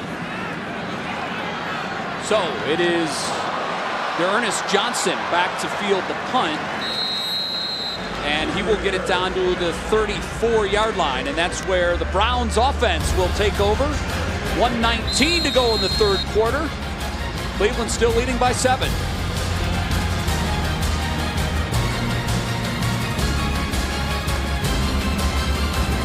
I think so far the grades have been 2 thumbs up for both Munkin on offense and Wilkes on defense. Yeah, both these coordinators, a lot of experience. They're going to bring a lot to the table. And one thing you're going to say about Steve Wilkes' defense is they're going to be fundamentally sound. They're going to be gap sound. You're going to have to really beat them the long, hard way because they're not going to make many mistakes across the board. He's going to preach discipline and fundamentals, and you're going to have a really tough defense to beat. Pass completed to Damon Sheehy-Giuseppe as the Browns pick up 6 yards on 1st down. You would think Garrett Gilbert's night would be done after this drive, so we could see the youngster David Blau flag down on that play, which was a 1st down pickup, but I get the sense it's coming back. Holding. Offense number 71. 10-yard penalty. Replay 2nd down. Joe, a lot of the talk has been about the backup quarterback, and I think everybody sort of concedes that that will be Drew Stanton. Do you see a situation where if Gilbert continues to shine, he could perhaps leapfrog Drew and be the backup to Baker? I would be surprised by that just because Drew has the experience, and I think if for some reason they had to have somebody in the game besides Baker, the most important thing is, all right, can we get everybody lined up? Can we get people in the right position? Can we get the ball thrown to the right person on time? Because the last thing you want is somebody going in there that can't get people lined up. You get penalties. He's throwing the ball to guys that aren't open. He's throwing the ball to the other team. He's missing protections, because that hurts everybody. But with Drew, he's like a coach on the field. You know he's going to do everything the right way. He may not throw the ball the same way Baker does, but he's going to throw it to the right guy on time and give his teammates a chance to make a play. I think it's a great point, Joe. And not only that, but this football team is so talented. It doesn't really, I mean, no one's going to beat Baker Mayfield if Baker were to go down. But there's so, I mean, you got Odell Beckham Jr., Jarvis Landry, Rashard Higgins, you got Njoku at tight end, you got Nick Chubb in the backfield. You can still go out there and make some plays as a backup quarterback just because there's so much talent around you. 3rd down 13 here as the third quarter ticks down. Gilbert steps up, underthrows Hilliard, who would have had some space in front of him to try to get the first down, but after the incompletion, that brings out the Browns punt team. This time it'll be Jamie Gillen. And this time he'll be able to let the leg out a little bit because he doesn't have to worry about trying to put it inside the 10.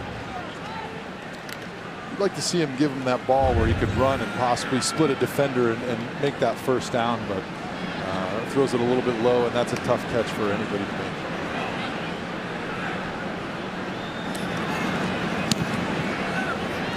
Gillen mishits it.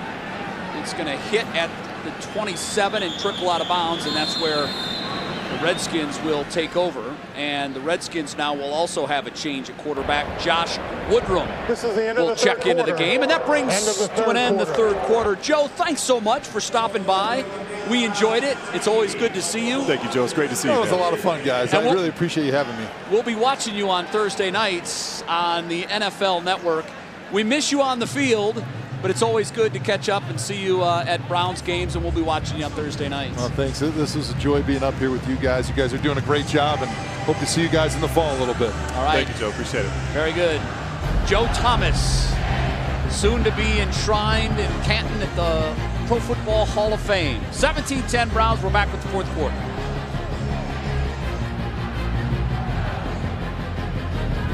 Browns fans hanging the flag, leading 17-10 as we get set to start the fourth quarter. Josh Woodrum in now for the Redskins at quarterback. And they give along the right side. Not much happening there. Mac Wilson chasing down the play, making the tackle. See Woodrum's numbers last season with the Cowboys, spot duty. See the 2 interceptions and no touchdowns. We'll face a 2nd down and 6 now.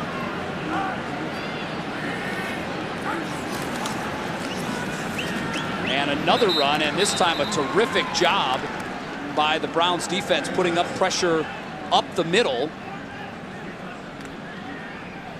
And Burris has played well here in the second half. You saw he had the sack a short while ago, and they're breaking through to make the tackle for a loss. And that'll bring up a 3rd down and 8. Browns out throwing the Redskins 268 yards to 153. And there is David Blau getting ready to come into the game for the Browns in the fourth quarter. 3rd down, 8 now. Woodrum with his first drop back has time, and that one is picked off. And it is Mac Wilson again with a terrific play, showing extension and then throwing the football 40 yards downfield. There's that man again, Tim. Man, what a play from the rookie Mac Wilson, his 2nd interception of the night, and that one may have been better than the first one. That was unbelievable. That looked like a defensive back out there in space going up and making that play. We saw his pick 6 earlier. How about the athletic play here by Mac Wilson? The Browns take over at midfield when we come back.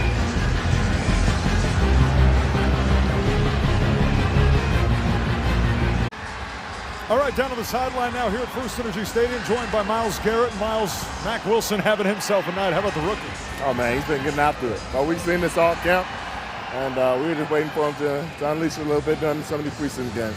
I feel like there's been some agitation from the defense during training camp because all we've talked about is the offense, all the new additions to the offense, and you guys look pretty good tonight. Are you happy with where this defense is right now? Getting up some yardage, and there was a couple of things we could clean up. But right now, we're happy with all the takeaways and guys just having fanatical effort, getting after the ball and making big plays. The T-shirt guys were out here throwing T-shirts into the crowd. You jumped in the bag, you pulled one out, you threw it. This doesn't feel like a preseason atmosphere, does it? Especially not at the beginning of the ball game. Not at all. I mean, best fans in the NFL, and they come and show that every night. So it's lovely to see how many fans are here, and how much they care, and just trying to get that back. Miles, that's all we need from you. Thanks so much. Guys, back to you. All right, John, thank you. We appreciate it. Yeah, it's hard to ignore talent like that that we've seen from Mack Wilson. It's going to be a nice addition to this Browns defense for sure, Tim. No doubt about it. He's a playmaker, and 2 picks tonight, and I think he's going to make the roster, Jay. I'm going to go out on a limb. I think Mack has a roster spot. I think that's safe. That is safe. Blau missing on that throw. So that'll bring a 3rd down and 4. David Blau will sound familiar to Buckeye fans because this was the young man that absolutely did whatever he wanted to against Ohio State in week 7 of the season a year ago. He beat an Ohio State team that had 9 draftees. Purdue had 0 draftees. And they beat them soundly. And much of it was due to the play of David Blau. Young man threw for 378 yards, 3 touchdowns, no picks. As it was the stunner of the college football season for many. Ohio State was ranked number 2. His Purdue team had lost earlier in the year to Eastern Michigan. No one was giving Purdue a chance. But on that night in West Lafayette, thanks in large part to David Blau, the Buckeyes went down.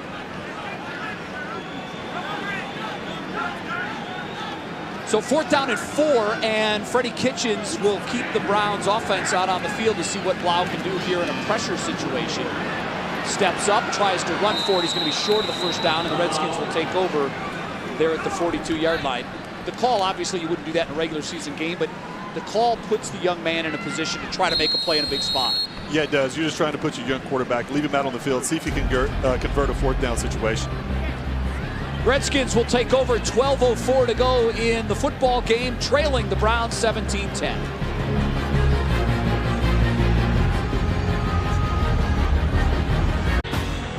Tim, it's been all about the defense tonight.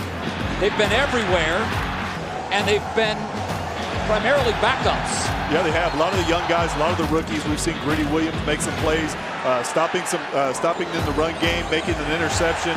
And then we've seen Lawrence get in the backfield, and obviously Mack Wilson. Look at those plays, the pick 6, and then again the pick over the middle. Just super athletic plays from these young rookies. Redskins 1st and 10 now after the turnover. Nothing happened on the left side run. That'll bring up a 2nd down and 10. Davis in on the stop. And there he is. Mack Wilson, a guy who Browns fans are going to be seeing a lot of this season. Again, a 5th round draft pick. Came out a year early from Alabama. And there were many SEC observers that watched him regularly that were stunned that he had slipped that far. But you have to give John Dorsey and this Browns scouting staff credit for finding players that other organizations, for whatever reason, decided to pass on. And Tim, as you know, you're supposed to hit on your 1st, 2nd, and 3rd rounders, but when you start finding treasures like that in round number 5 that can contribute to your football team, that's how you get over that hump. And John Dorsey is really good at finding guys that can play football. That's exactly right, Jay. That's where you build your team, is those later round draft picks. And if you can find guys who can come in and contribute, you've really done your job. And I think John Dorsey is one of, if not the best general manager in all of football. And just what he's done in a short period of time since he's been in Cleveland, just totally rebuilding this roster, going out and getting Baker Mayfield in the draft. And a lot of people said you probably shouldn't take Baker Mayfield #1. He saw something in Baker that he knew he could come in here and be a franchise quarterback. And they built this thing around Baker. They went out and they've got the playmakers for him. They've got the offensive line. They've added the pieces on defense around their franchise player, Myles Garrett, on that side of the ball. So it's just John Dorsey's done an unbelievable job, and I just can't wait to see these guys out there this season, how it plays out. Well, you think about it from an optimism standpoint. It was last year at this time, Tim, we were sitting here doing the first preseason game, coming off an 0-16. 1-31 over the last 2 seasons, wondering if there would be wins and where they would come from. They piled up 7, and now you're looking at a Browns team that comes into the 2019 season just 1 year after an 0-16 with thoughts of the playoffs, and that's a big testament to John Dorsey and his staff. 10.5 to play in the 4th quarter for First Energy Stadium. The Browns clinging to that 1-touchdown lead. Browns are holding a total of 15 free and open practices at training camp in Berea this summer. That ranks among the most in the NFL. 11 down, 4 to go. If you haven't made it out there, you still have time to do so. Plenty of attractions for kids. There's expanded seating this year and unique up-close opportunities to see the team. It's a fan experience like no other. And there he is, Kareem Hunt, a guy that Cleveland Browns fans are anxious to get their eyes on, see what he can do in a Cleveland Browns uniform. How about that throw and catch? David Blau putting one absolutely on the money to DJ Montgomery, who's made a number of nice catches at training camp this year. The youngster getting a shot here to show what he can do. That's rookie to rookie right there. Great throw, like you said, Jay. David Blau putting that ball on the back shoulder, double coverage, but he still put the football where only his receiver could get it, and great job by Montgomery for tracking that ball and making an adjustment midair and catching it. Undrafted rookie out of Austin Peay. Blau this time throws it right into the teeth of the Redskins defense. That one could have gone a long way the other way. But that's why some guys play defense, and Deion Harris showing maybe he didn't have the hands to be a wide receiver. Yeah, he doesn't have Mack Wilson hands, that's for sure. That ball was thrown well behind the wide receiver, and luckily for Blau, that's not a pick 6. So what's he seeing there? Sheehy Giuseppe making his cut. Just a bad throw or it's a bad read? Bad throw. He probably shouldn't have thrown the ball in there anyway. There were 3 guys around his receiver, and he just kind of forced it and threw a bad ball on top of it. Let's go down to Dustin, down on the sidelines. Dustin, take it away. Listen, I got a problem with what you're talking about. Defensive backs can catch the football. Why are you taking shots? Hey, but Dustin, if they could really catch, wouldn't they be on the offensive side? Oh, that's what you guys always say. Come on. Stop taking cheap shots. I'm down here like, open my mic. I got to talk to these guys. Well, listen, present company excluded. I know you just love to get your head in there and make tackles. Oh, no doubt. That's why I played boundary corner. And played it well. 3rd down 6 now for the Browns after the short gain on the run play.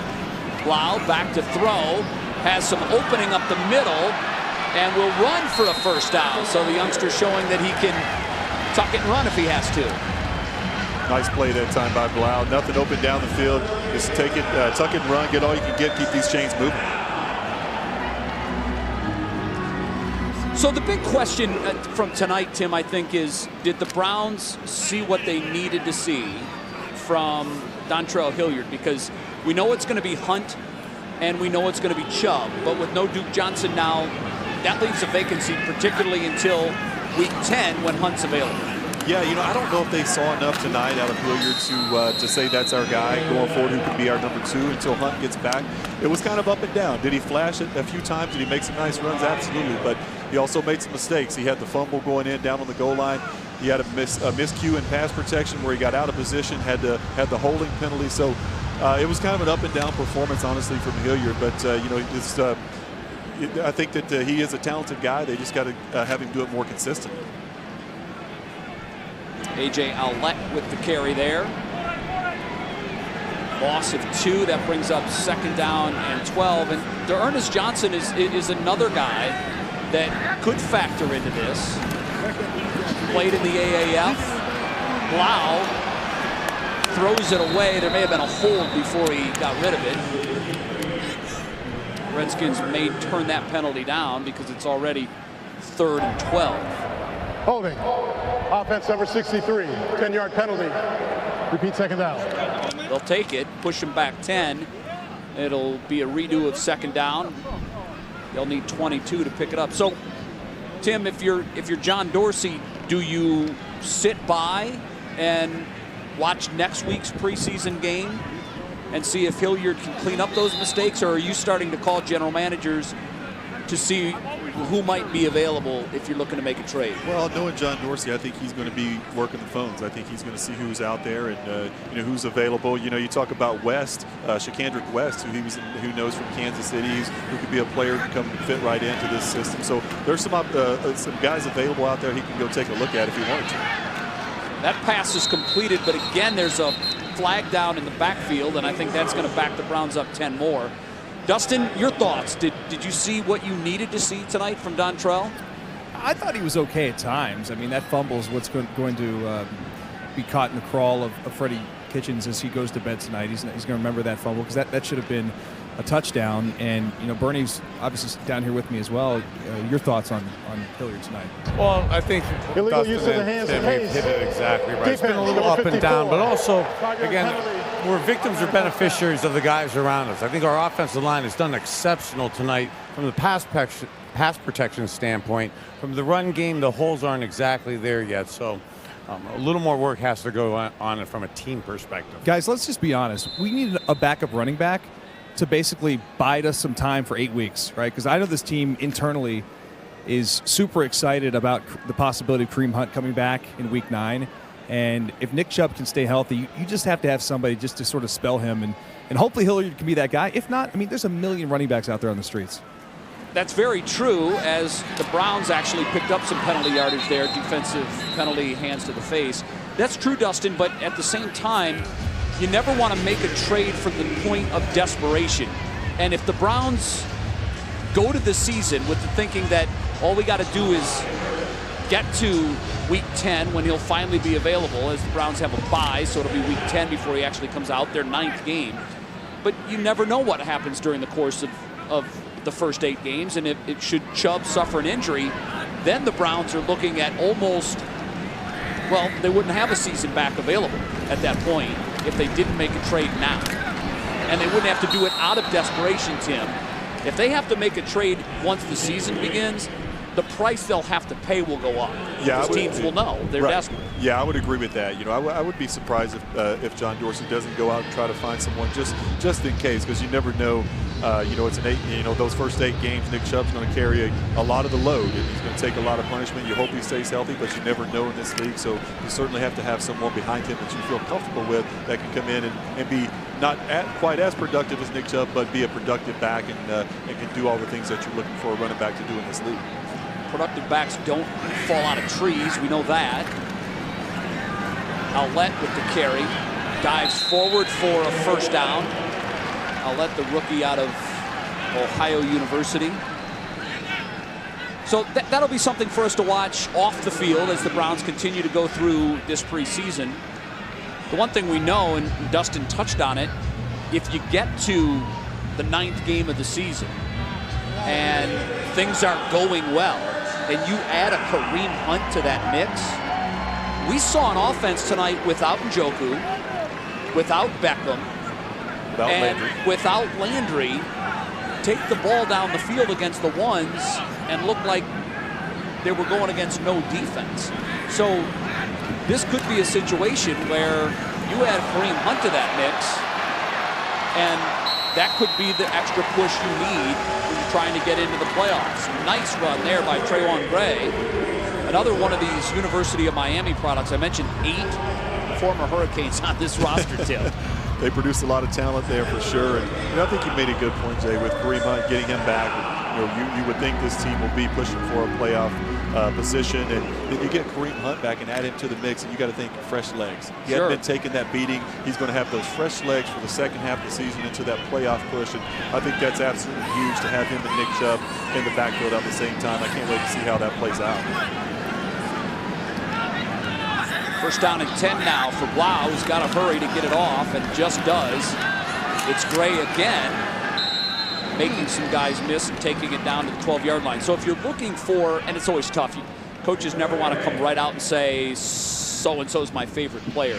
But when you listen to Freddie Kitchens talk about Nick Chubb, Tim, he's not pulling any punches. If he could take 53 just like Nick Chubb, he'd do it in a heartbeat. And we'll try to sneak those comments in after this play. he loves number 24, and there's a whole lot there to love. There is, and he's what you want in a professional football player. He's a guy that shows up, comes to work every day. You know exactly what you're going to get from Nick Chubb. He can do it all. He can catch the ball out of the backfield. He can pass protect. He can obviously run the football and make plays. He's exactly what you're looking for in a football player. Blau with a nice throw to DJ Montgomery for the touchdown. A flag is down, and we'll wait to sort that out. But for the moment, the Browns have taken a 23-10 lead. That was a nice throw. Defense, number 38. And it stands. Yeah, great throw that time by Blau. That's 2 times that he's found DJ Montgomery on the back shoulder throw. We saw him down the sideline, and then here again down in the end zone. And just great placement on that throw from Blau. Great timing. You'll see here he gets the one-on-one situation on the outside, doesn't hesitate, puts it on the back shoulder where his guy can go down and make a play, and Montgomery does it for him. Great job setting up that route, selling it to the inside, pushing the defender up the field, getting his head around before the defender does. That way he can locate the ball, and you see the pass interference come there with the grab on the face mask. But great execution by those 2 young players. Montgomery does a great job to still keep his eye on the ball and pull it in. So the Browns score again, taking a 23-10 lead, pending the kick here from the rookie, Austin Seibert. And that is up, and that is good. Big leg. We saw that in pregame kicks. Accuracy has been a bit of an issue, but not here tonight. Browns score again, 24-10, 4:19 to go in preseason game number 1.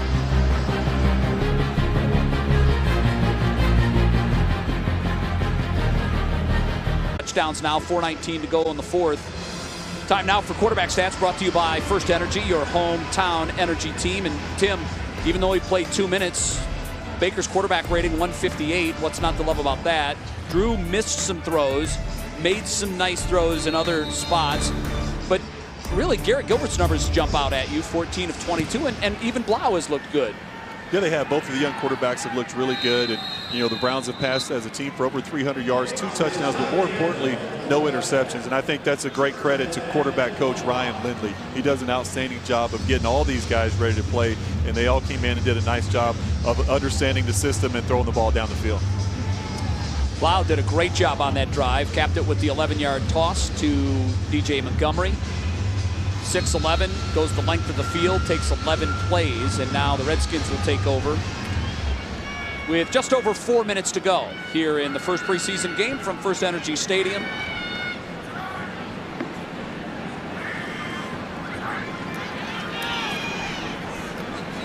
And the Redskins try to throw on first down. It is dropped by Parham. We talked about Nick Chubb and what his head coach thinks about him. Well, you be the judge. I think he likes him. Freddie Kitchens. Nick Chubb's one of the finest human beings I know. He's one of the hardest workers I know. And have you ever talked to Nick? You have? Did it take any prodding? All right. Because Nick Chubb is all about work now. You want to know what the definition of keeping your head down and just going to work is. It's him. He loves him, and there's a whole lot there to love. And he's right. He's a very soft-spoken guy, and you can tell if you spend any time around him. He's all about football and doing his job. And he tells a story about last season.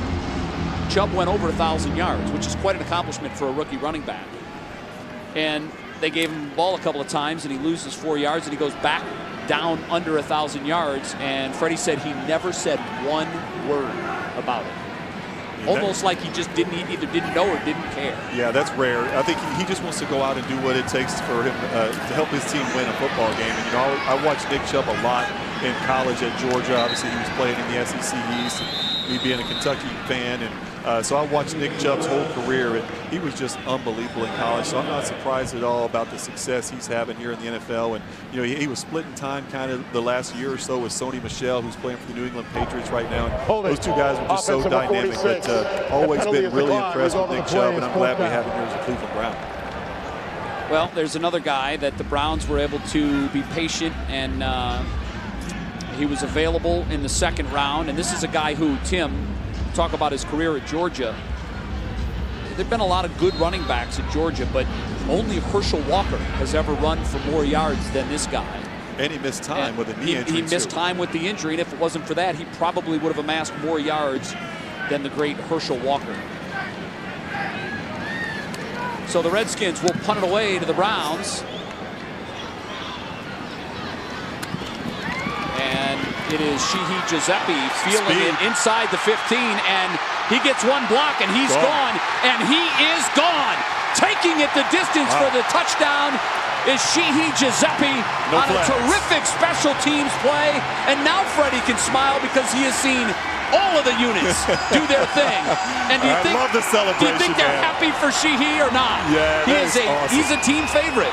He is, and his story is just amazing. How he's even on this football team. He kind of talked himself in to a workout. He said he knew Alonzo Highsmith. He did not, and he got on the field and impressed Alonzo so much. And he said, "We need to bring this guy in for a workout." He ran a 4.340 that day, and he's an electrifying kick and punt returner, and he showed the speed there. Well, he played at Phoenix College, junior college, and actually led the nation in kickoff return yardage with 4 touchdowns, and second in National Junior College in yards per kickoff return and punt return. So here's a guy that can return kicks. The Browns in their history have had some pretty good return men. When you take a look at the likes of Josh Cribbs and Eric Metcalf and the Ice Cube. 30 seconds.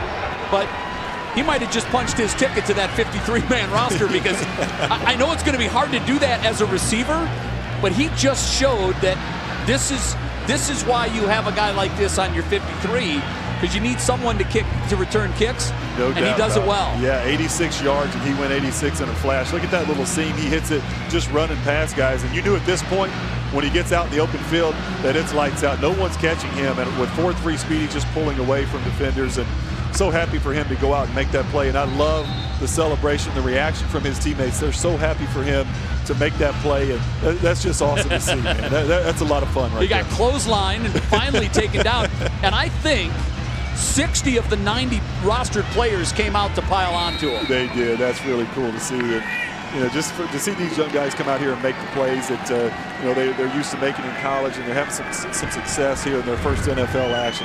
That's great to see. Greg Joseph takes his turn, knocks it off the upright, and no good. So the battle for kicker, which usually would go to the drafted rookie, Please set the play clock to 40 seconds. kind of swings back and forth here. Because we saw him miss a number of extra points. Last year he actually missed more extra points than he did field goals. And talking with head coach Freddie Kitchens yesterday, he said, you know what I want? I want consistency. I want to know what I'm going to get. If I send a guy out there for 45 yards, I want to know he's going to make it. I want to know if I send him out there from 50, that he's got a whatever percentage chance to make it, but I don't want a roll of the dice with my kicker. And Greg Joseph just hurt himself, you would think, a little bit in the battle for the starting kicking job on this team. I would think so, and especially the last thing you want is a guy who's really inconsistent on extra points. That should be pretty much automatic. You think that you punch the ball in the end zone, you should be able to get the point after it. He struggled with that last year, and here he is struggling again, so I'm sure that's very disappointing for him and Freddie Kitchens.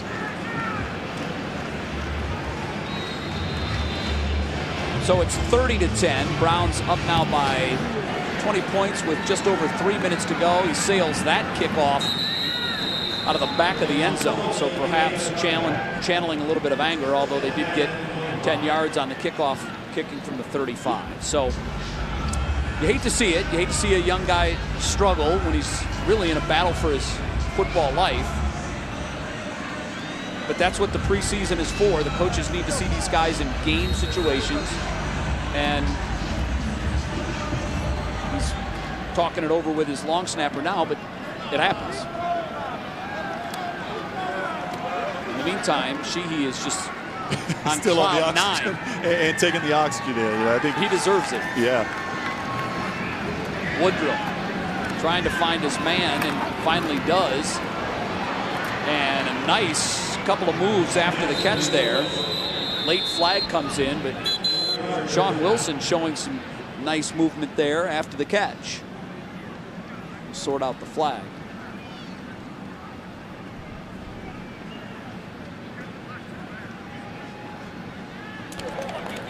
Illegal block in the back. Offense, number 46. 10 yards from the spot of the foul. Repeat first down. Donald Parham, so that'll bring back the nice catch and run by Sean Wilson. So, Tim, with 2:55 to go, let's talk thumbs up, thumbs down. Guys that helped themselves tonight. Who are they?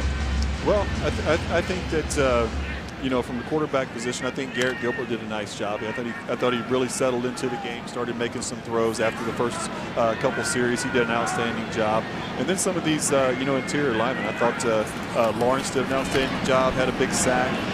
Chad Thomas made a couple plays out there tonight. You know, and then you know, you go to the linebackers. Taki made some plays, and obviously Mac Wilson was the highlight of the entire game. And you know, the secondary was good. Greedy, the rookie cornerback out of LSU, had a pick tonight. Had a couple blown, you know, missed assignments and things like that. But I thought he was good coming up and supporting versus the run. So a lot of guys really performed well. A lot of young guys. And, you know, that's what you wanted to see here in the first preseason game. Guys that may have hurt themselves, in your view. Well, I think obviously you take a look at you know, Joseph missing that extra point. That's not a good thing when you're in a position battle. You can't go out and miss extra points in these type of games. And, you know, really didn't get to pay that much attention to the right guard position like I wanted to. It's kind of hard to see. You know, from being up here, you know, there's so much going on. It's kind of hard to see what's happening with the right guard position.